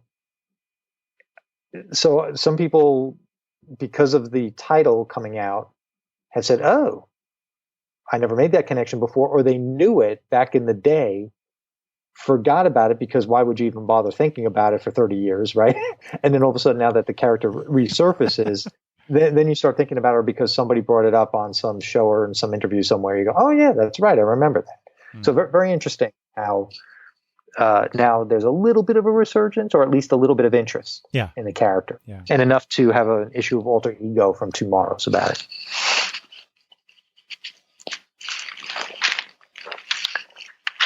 Actually, you want to hear something semi-interesting? All right. Well, also on page 385 from Tomorrow's back issue, number 113, spotlights Tim Burton's Batman 89, as we call it, the 30th anniversary. Oh, that's right. Now, I heard by listening to that show, The Epic Film Guys, the folks hosting a live stream for The Cure. See how we go full circle an hour and a half later in the show? Nicely done. I heard on that show that Warner Brothers has kind of sealed the vault like Disney used to do with their videos, and they're not going to release it on the big screen like a lot of these movies get a re-release during their big anniversaries. I have an Alamo Draft House near my house, and those guys were hoping to host a 30th anniversary party of Batman, the original Batman, 89, as they've done in the past. Every year, they would have a Batman event. Now, for the 30th anniversary, they can't do it because Warner Brothers has sealed the vault. What? So, I mean, I have no other corroboration for that except what I heard on that podcast.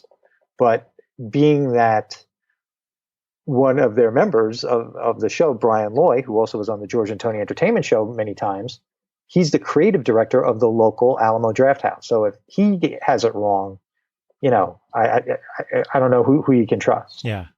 Mm-hmm. That's just silly. My next thing is on page 362. Okay, what do you have? I'll jump back there. Another Women in Comics spotlight. This time from Oni Press.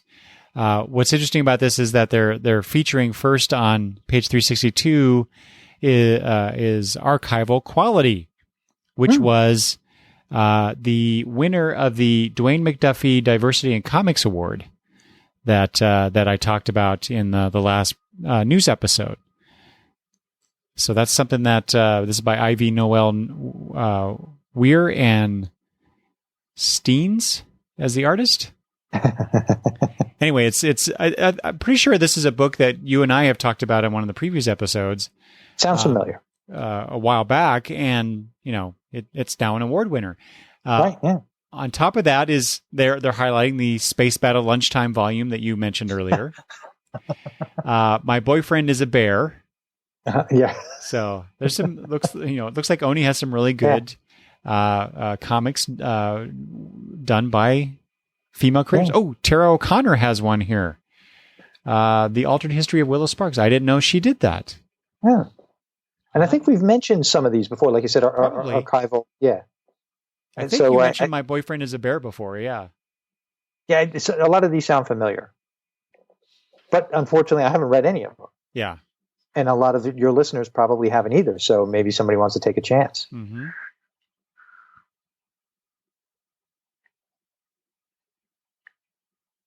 And I think, George, that's it for me from the big book.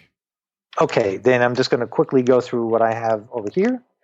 Another homage from Vault Comics on page 395. There's a saga homage for a book called She Said Destroy. It's written by Joe Corallo, but the artist is Liana Kangas, and the letterer is Melanie Ujimori. So, to be honest with you, I don't even know what it's about. I just went for the cover homage. Over millennia, Bridget, goddess of the sun, has conquered and converted the entire solar system into worshipping her and her alone, save one space colony. The witches of Thay are the last believers of the Morrigan, goddess of death, Bridget's sister and the only other god left. As Bridget's forces prepare for one final battle, the Morrigan prepares to do what she does best, destroy. Dun dun dun. So that might be interesting from Vault Comics.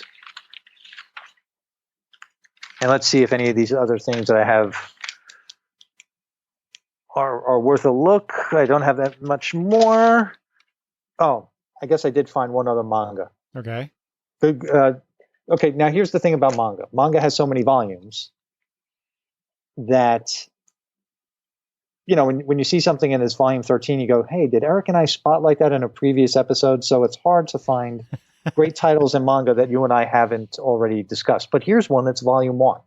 So I'm pretty confident that you and I have not spotlighted what is on page 441 in previews. I Married My Best Friend to Shut My Parents Up, volume 1 graphic novel by Kodama Naoko. So if anybody out there is a manga fan and is reading this, please let us know. I married my best friend to shut my parents up. Now, how many times do you hear that story? Mm-hmm. Mm-hmm. It's a universal story.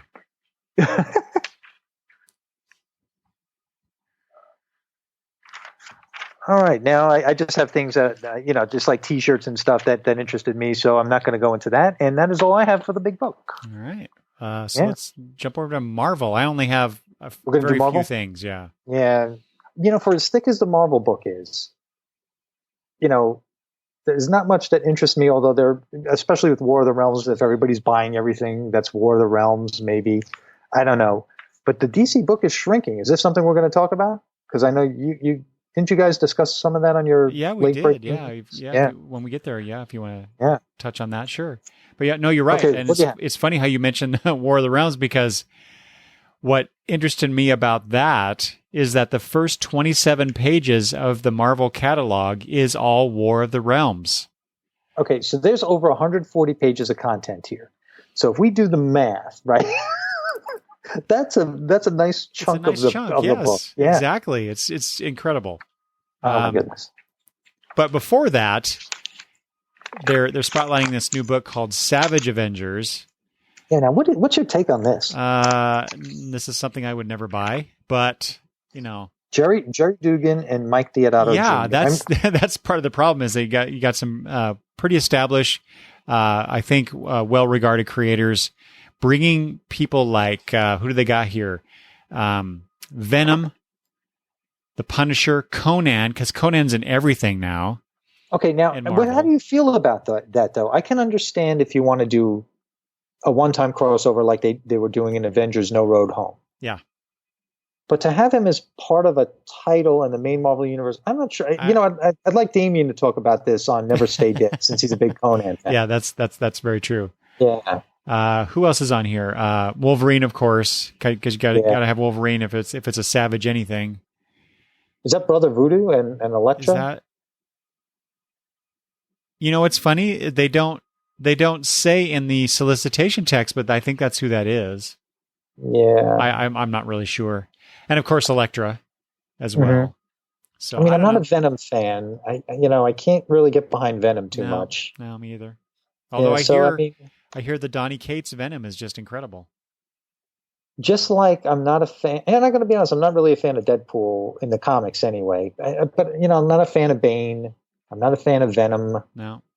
these villains that made their way in the 90s for some reason. I hate to keep ranking on the 90s because there was good stuff back there, but some of these creations that are only now celebrating their 25th year or so, I don't know. I just can't get behind them after all this time.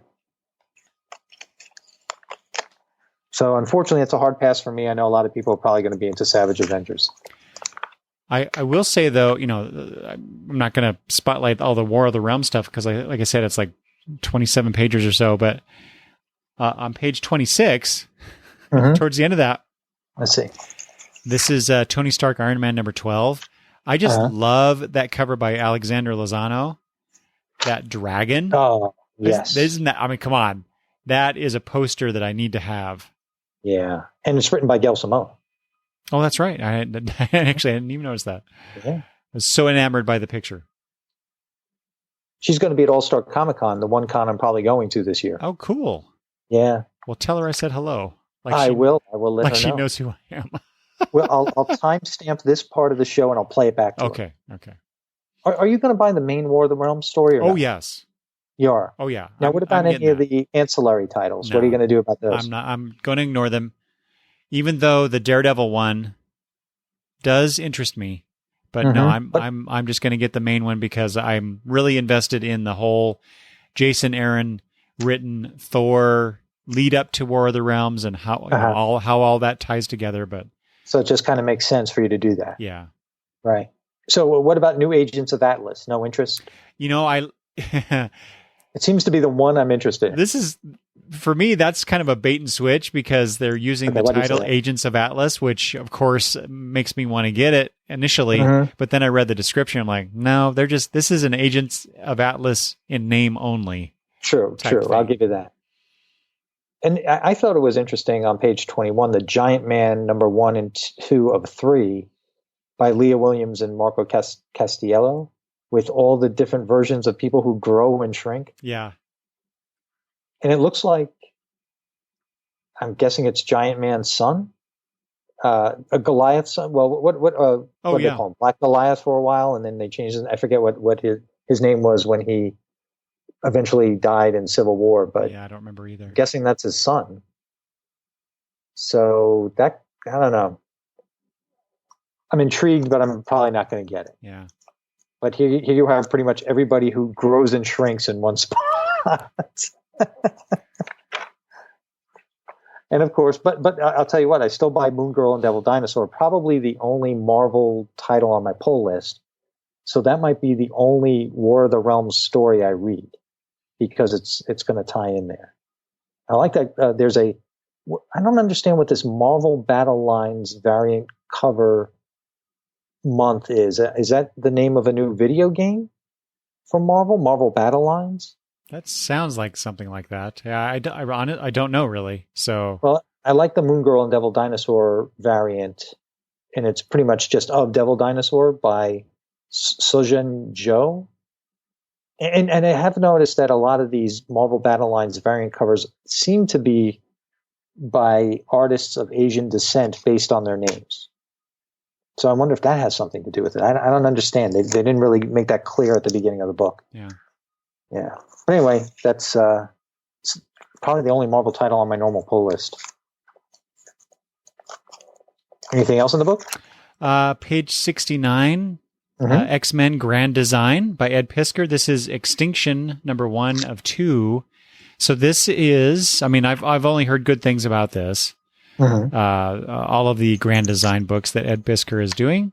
And this is the final installment of this series, I guess. So, what page was that, Eric? 69. Okay, so you're that deep. Okay. Well, you and I were talking about Star Wars before, like the original Star Wars in Jackson, the original Star Wars comics. They're doing a Star Wars number 108. You know how they've done that before, where they continue a title and they go back to the original numbering.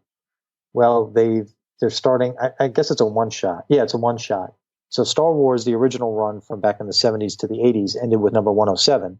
So they're creating number 108, and it looks like Well, I mean, they're just picking up where they left off, I guess, where 107 was. So it's out of continuity, I think, from what the current title is. And it's written by Matthew Rosenberg. What page is that on, George? That is on page 38. Oh, okay. Wow. So, yeah, so I find it very interesting that they're doing that. So if anybody has a complete collection of that Star Wars run, it's not going to really be complete until you get this issue number 108. Yeah, what is up with that? Didn't they do that? They did that with Shang-Chi, Master of Kung Fu. They did that with Dazzler, kind of with the whole Legacy thing, where they just kind of release these one-shots. Okay. And that totally screws up the collector in me.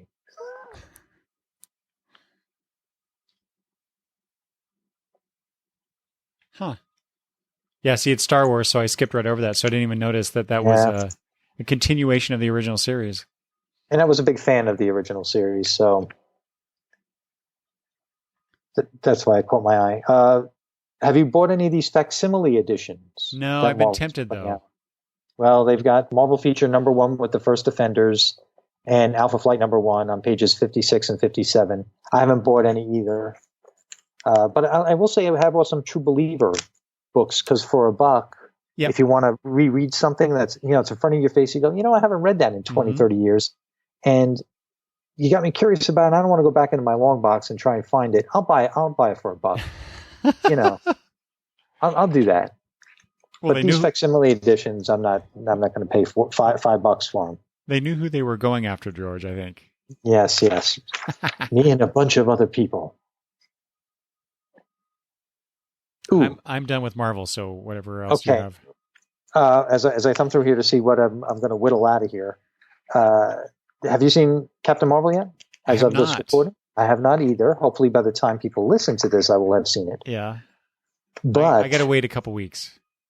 Oh, okay. Is that because you're going to go with your daughter? Or? Yeah. Well, no, just we're going to go visit her, but we're not going to be able to go to the movie. But so it'll be the following weekend, hopefully, that we get to go. In book club, I went back to book club. If anybody remembers my first time at book club 2 months ago, a little bit of a debacle because I was the guy with the dissenting opinion and stuff like that, and I felt like, maybe I did something wrong. Well, we read a book that was very popular, and as I read it, I was like, man, I am not enjoying this book at all. So now it's just the total opposite. I was afraid I was going to be the one person who didn't like the book. So when I did go to book club, and I was going to keep my mouth shut. And it turned out everybody shared my opinion about this book that is well regarded. Did you tell him, just to mess with him, did you tell him you loved it? No. In fact, I was very honest with them, and I said, I've got to be 100% honest, because I want to put in my 2 cents. And I prefaced it by saying, I wasn't going to say anything because I thought here's a book that's very popular. And I thought if I was going to poo-poo on it, I was going to be book shamed, like I have a Me Too movement against me. Like, I mean, banned from the book it's club. That kind of thing. Yeah. I mean, I'm not afraid to tell you, it's the first volume of Captain Marvel. See, they were doing it because the movie was coming out. So it's the Captain Marvel by Kelly Sue DeConnick. Okay. Where she takes on the mantle after being Ms. Marvel. Right. This is when she first takes on the Captain Marvel name. Now, did you read those books? I did, actually. I got that first. Yeah, I think that first arc. Okay, so we have a wide range of ages, wide range of backgrounds, and a wide range of comic book tenure, for lack of a better term. So all sorts of people read this book. And universally, nobody liked it. Interesting. And it was the first 12 issues. Now, the artwork turned pretty much everybody off. Mm-hmm. There was a bounce around of artists, which didn't help the book, but also nobody liked any of the artists. So that there was the inconsistency, plus they didn't like the art. Everybody was and because I don't know why you could probably poo-poo on any other book. You could probably say, I don't like the Fantastic Four, I don't like Daredevil, I don't like Superman, I don't like Batman, whatever. But there was something about saying that you didn't like these stories about Captain Marvel that people seemed trepidatious about saying it in front of a group. but everybody heard the conversations that were going on prior to us really convening, that everybody started to feel comfortable and go, oh, well, you share my opinion. This is great. I thought it was just me. And people gave very good reasons for it, but it seemed like we were all over defending ourselves for not liking it. Mm.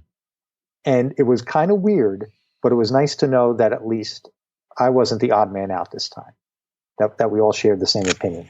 And I have to echo that opinion because I was not that impressed with that particular. Well, I only read the first arc. I didn't read the first 12 issues or anything. But yeah, I went into it really wanting to love it, and I just didn't. So I dropped it. Yeah, and then of course some people were just totally confused who really didn't know the character. And while she has so much baggage, what little bit that they were trying to introduce confused some of the newer readers. They weren't even. Kelly Sue DeConnick was not trying to go into all that convoluted history, but she was trying to establish the character as having a certain type of personality. Whatever her supporting cast was, bringing in Monica Rambeau, that confused some people who didn't know about that background. Yeah. So being something that was supposed to be a jumping on point seemed to fail for the new readers, and for the people who were familiar with the character, while the characterization was right, the story and the plot didn't hold all our interests. So that was a shame. But I found it interesting how we felt we all had to defend so much why we didn't like it, whereas the other book club event I was at, it was okay not to like the book we read, the Krampus book, right? And I had to defend why I liked it so much, but it was okay to say, this sucks, the art sucks, the story sucks, whatever. There was no real defense of it. Here, everybody had to make their case. It seemed like very interesting. Well, anyway, I'm done with Marvel too. All right. Yeah. Finally on to DC. Yeah. Yeah. So how many pages did you say the Marvel previews was? I think 140. 140. And so the DC one is only... It was over 140, like 144. 96 pages.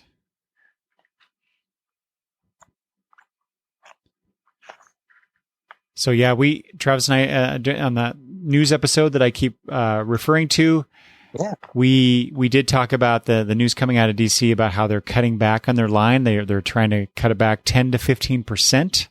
Yeah, the new implosion. Yeah, exactly. Mm-hmm. So yeah, I don't think that the DC catalog is all that different in terms of the number of pages that it's offering for the last few months. I'm going off of my really faulty memory, but I seem to remember that it's about in the high 90s, maybe even low 100s. So there's not a whole lot different recently, but what's coming, soon, I guess, is really the question. Right. Okay. So here they are. They're cutting the line. Very recently, Green Arrow just ended. A major character. I heard, I don't know how true this is, but the writers were forced to end the book quickly, more quickly than they had intended. That's almost like asking Tom King to stop his 105, the much touted 105 issue run, stop it at 75. Right. So that's kind of like what these writers were faced with. Yeah. But here they're cutting the line, but now we got to deal with the Year of the Villain. I was going to say, they may be cutting some individual character books, but let's throw in some event type stuff. Of course it is. We are, this is March, so stuff starting in May, it's summertime, it's summer crossover event season. So, that's no different. Mm-hmm. Will you be purchasing the 25-cent Year of the Villain book? Oh, I'll do that.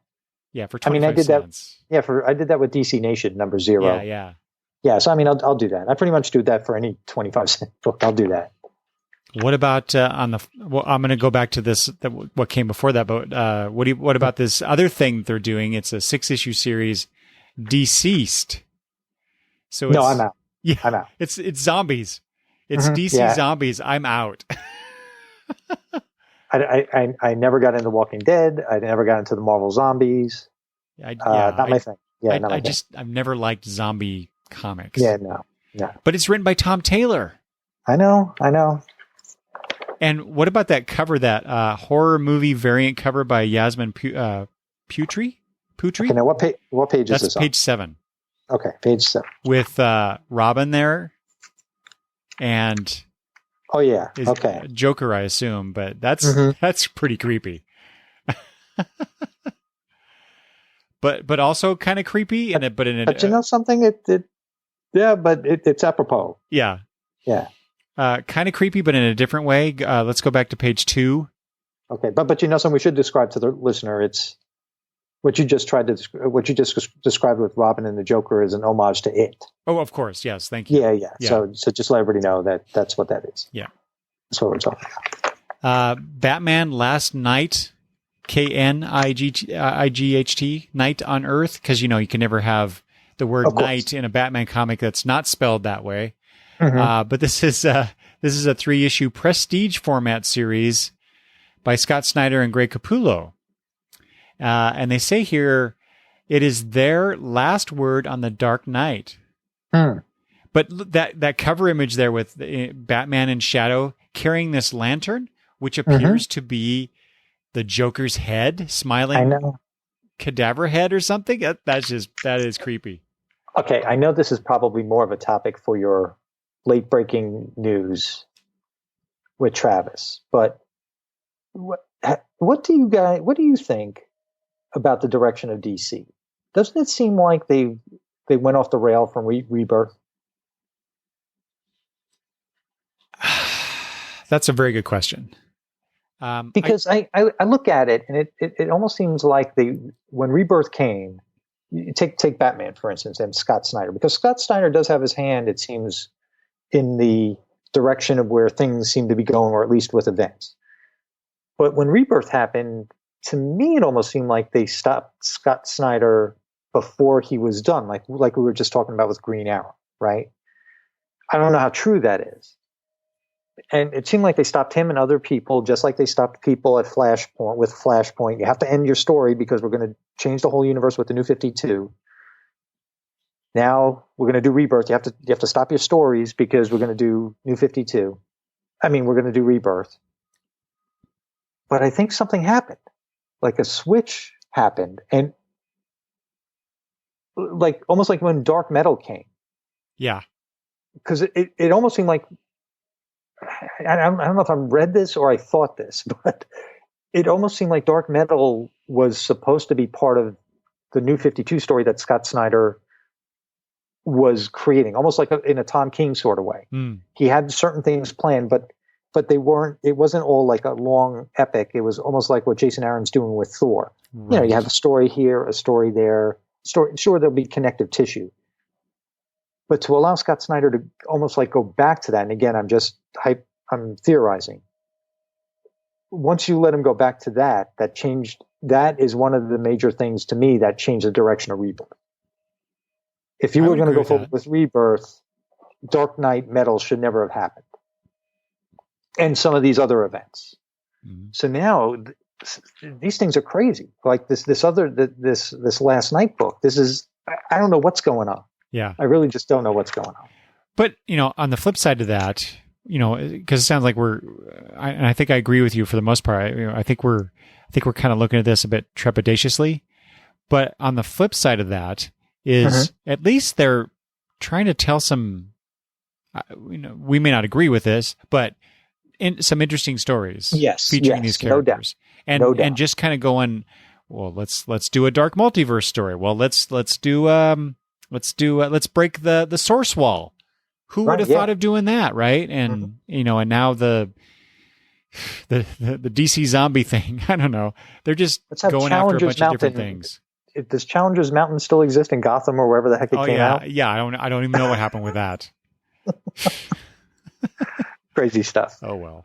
But then we have Batman with the Teenage Mutant Ninja Turtles right there on the first page. Mm-hmm. the third installment. You read any of those? We're talking about the Turtles. No. But it's James Tynion and Freddie Williams.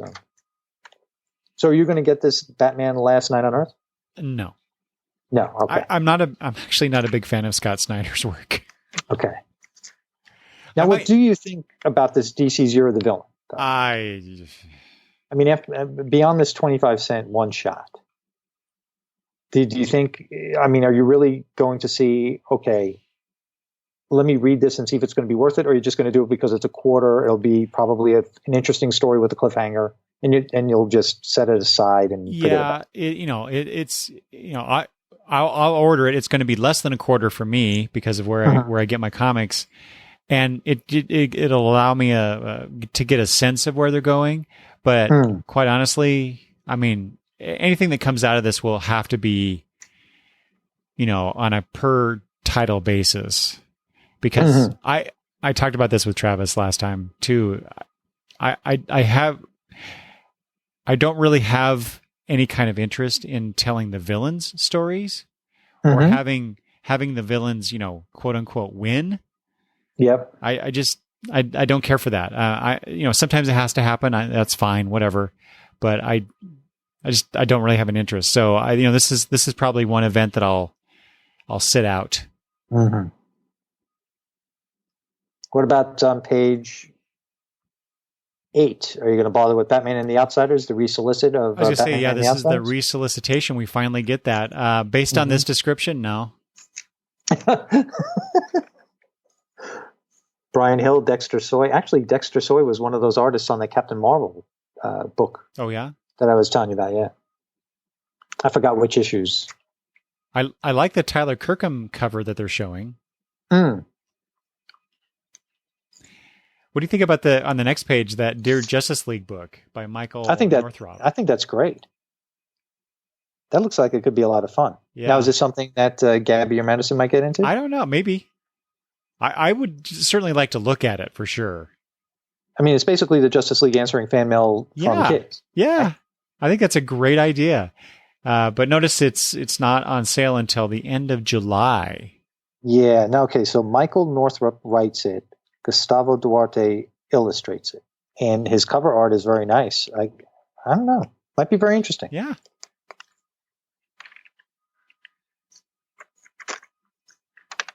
On page 12, another seasonal book, a seasonal offering from DC, and I always get these. So this is The Dog Days of Summer.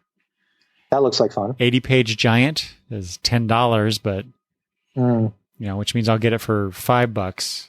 Probably. Hey, if I can get a crypto and a Batcow story, I'm in. I know, right? I love how they're with Beast Boy there on the cover. So that's always fun. And then next to that is the final issue of Heroes in Crisis. Mm-hmm. And boy, has it been really hard to avoid some spoilers, because I always read my comics a week or two after they come out. Yes. To everybody else. Mm-hmm. And so, unfortunately, I think I've been spoiled on a few things that I didn't want to be. How? Well, just some revelation. People posting pictures from the issue that I haven't even received yet. Okay, so not even podcasts, but just posts on social media. It's mostly just through Twitter or Instagram, right? Mm-hmm. But I'm very curious how this will end. Me too. I've enjoyed it, and I think one of our original comments was, "Boy, do you really need a murder mystery in there? Can't we just get into the psyche of the superheroes?" Mm-hmm. And I guess through the murder mystery, you are getting into the psyche of the superheroes.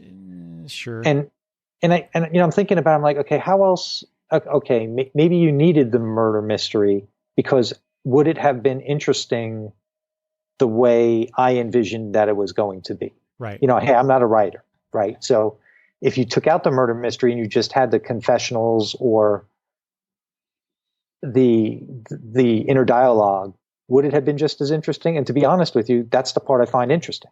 But maybe you need that other plot to drive it along. Or maybe we would have gotten a 5 or 6 issue miniseries instead of a 9 issue miniseries if we'd cut that part out. True. Like, I don't even care who murdered who, to be honest with you. I don't care what happened. I'm more interested in the confessionals and stuff like that. Yeah. And that's who the murderer is, or at least appears to be. That was one of the things that was spoiled for me before I read the issue. Okay, so moving on. I just want to point out, this is on page 34. We've got a couple issues of The Flash. The Flash Year One. Mm-hmm. And I'm not a big Flash fan, never have been, but I love this. I love the concept in DC Comics of the Year One stories, and this is a Year One set in the New 52 post Rebirth era of comics. So there's the cover image here or an image here of Barry Allen lacing up some shoes, and he's sitting on a pile of ruined tennis shoes. I just thought that was really cool. I won't read it, but I'm really tempted because I really like the idea of the Year One tale. Written by Joshua Williamson and art and the cover by Howard Porter. Fan favorites. Mm-hmm. On page 32, we're talking about Heroes in Crisis ending. Doomsday Clock is working its way to the end with the penultimate issue, number 11, being solicited for May. Oh, that's right. Jeff Johns and Gary Frank. Yeah. Hey. Did you get this month's? I just read an issue. I don't remember which one it is. Did you see the? I mean, I'm not giving anything away because it's a cover image. Did you see the ring floating in space? Oh, I have not. I actually have not gotten that one. Okay, it's coming in my next shipment. All right. Let's just say you and Peter might be happy. I haven't read it yet. I have you and Peter might be happy. Yeah, I've seen the image. I know what it is. Hmm? So Okay. but I'm curious what is inside, right? But Exactly. Did you notice it says Doomsday Clock 11, but in the text below it says 10 of 12. Oh, another one of those misprints again. Yeah. So I have lost track, although the cover image does say 11 of 12. Yeah. So I guess we are really on 11 of 12. Man, even that variant cover with Black Adam, man, beautiful stuff. Mm-hmm. And then the last few things I have are in the trade section. So do you have anything else in between where you're at and there? Well, we were talking about the Flash. So Scooby-Doo Team Up has the Rogues. The Scooby Gang teams up with the Rogues. And Scooby-Doo Team Up number 48, solicited on page 56 by Shali Fish and Dario Brazilia. Looks like they're fighting the top, but they have to team up with the Rogues in order to defeat the top for some reason. So could be interesting. Like some of those Scooby-Doo team up books. Yeah, I was glad to see this one back because I don't think we saw that the last month. Yeah, I don't know. Is it bi-monthly now? Maybe. I don't know. All right. So what do you have in trades? Well, for people who are interested, like I was, I don't know if I am now, but Batman Damned, the hardcover. Mm-hmm. What page is that solicited on? 70. Mm-hmm. Brian Azzarello, Lee Bermejo. There was all that the hoopla about certain things in the book that was then later scrubbed. And you read that first one, right? No, I did not. You did not. Okay. Nope. But I have friends who have, and they said it was a good book. See, I have no interest. So, I don't mind getting one of those podcasts that talk about it once it's all done and collected. Yeah. I don't mind being spoiled on it because I have no interest in reading this. Hey, you mentioned the some person who got some a Jim Lee art book. Is it this DC Comics The Art of Jim Lee, or is it something else? No, it would be this. Yeah, I think it's something else, and it's Rodney, my future co-host on the new show. Well, I wonder if Rodney will want to get this too, because it says this new oversized art book captures some of Jim Lee's most dynamic art from his decades in the comics industry. And considering it's priced at $40, instead of what one of the big art limited edition collector things are at $125 or $150, right? This is a bargain, right? Oh, and then next to that, here's another portfolio for you, George. Yeah, I had that marked off. Frank Cho. Let's see, how many? 42 pages, though. So that's interesting. Well, 12 by 16. Yeah. Printed on heavy cardstock, easily removed from the binding, suitable for framing. Okay, so that's nice. See, that's one of the good things about these portfolios. Oh, another portfolio I have, the only other one I can think of I've ever bought, was Fables. Remember the Vertigo series Fables? Mm-hmm. I think there were maybe 6 nice portfolio pieces about the size of a comic. I think that was the size of them, and they were just cover images without the trade dress on it. Because you remember some of those covers were beautiful. I mean, they were all painted and very nice. Yeah. So I did get. I haven't even looked at that in a long time. I'm gonna have to pull that out. That's nice. All right. So what else do you have in here? Because I got to be honest with you, I don't have anything else marked off. Just a few more things. Page 75. Because I love this book, I keep hyping it. I hear the sales are low, so which one is that? I get, I'll push it on people. But this is Hawkman, Volume 1. Okay, cool. Awakening by Robert Venditti and Brian Hitch. So people should check that out. Same page, The Dreaming, Volume 1. I've been enjoying that book. Oh, good. Uh-huh.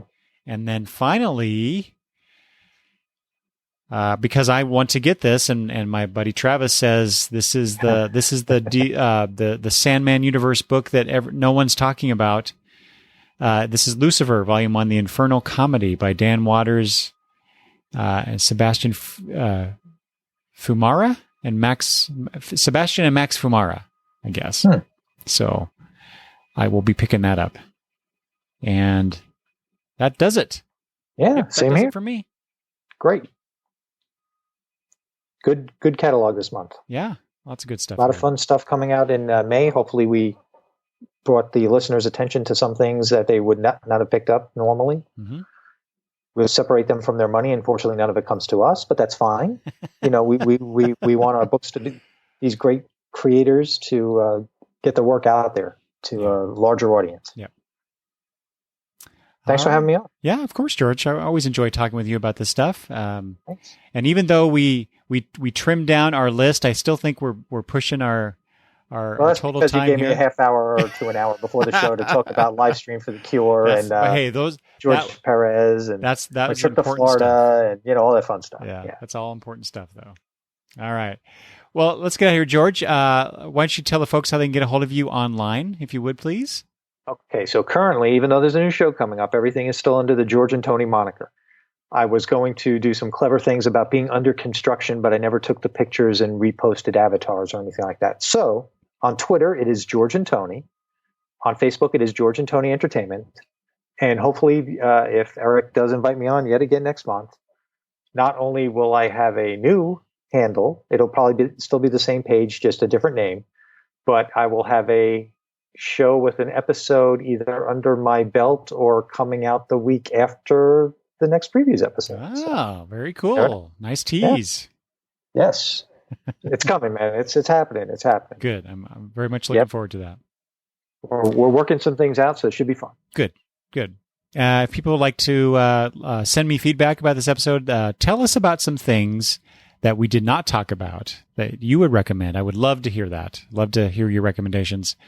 Or even things that you heard us talking about and ordered and read, and what did you think about those? And that goes for any previous episode that you may have listened to in the past, as well as this one. So please do so. You can email me at longboxreview@gmail.com, or you can also just talk to me on Twitter at longboxreview. And as always, you can leave comments at the blog where this episode will be posted. And just go to longboxreview.com. So, George, you want to know something strange? What's that? I know our episodes are long, but there are times where I listen back to them the month that the things we talk about 2 months prior that they come out.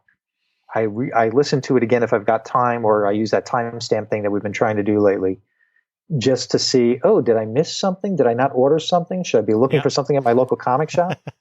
So I actually do listen to it again 2 months later, just to see. And sometimes I catch something that maybe you said or even I said and I forgot. And I didn't ask my local comic shop to order it. And I go looking for it, and lucky enough, it's on the shelf. So it's pretty cool sometimes. I wouldn't quite say we're evergreen, but you might want to listen back 2 months from now in May and say, oh, yeah, that thing Eric mentioned. Oh, there it is on the shelf. Let me pick that thing up. Very wise, George. Very wise. People should emulate you in this regard. Oh, man. I don't know about that. All right. Well, George, thank you so much again for joining me, and I will talk to you very soon. And to everybody else, thanks for listening, and I'll talk to you later. Bye-bye.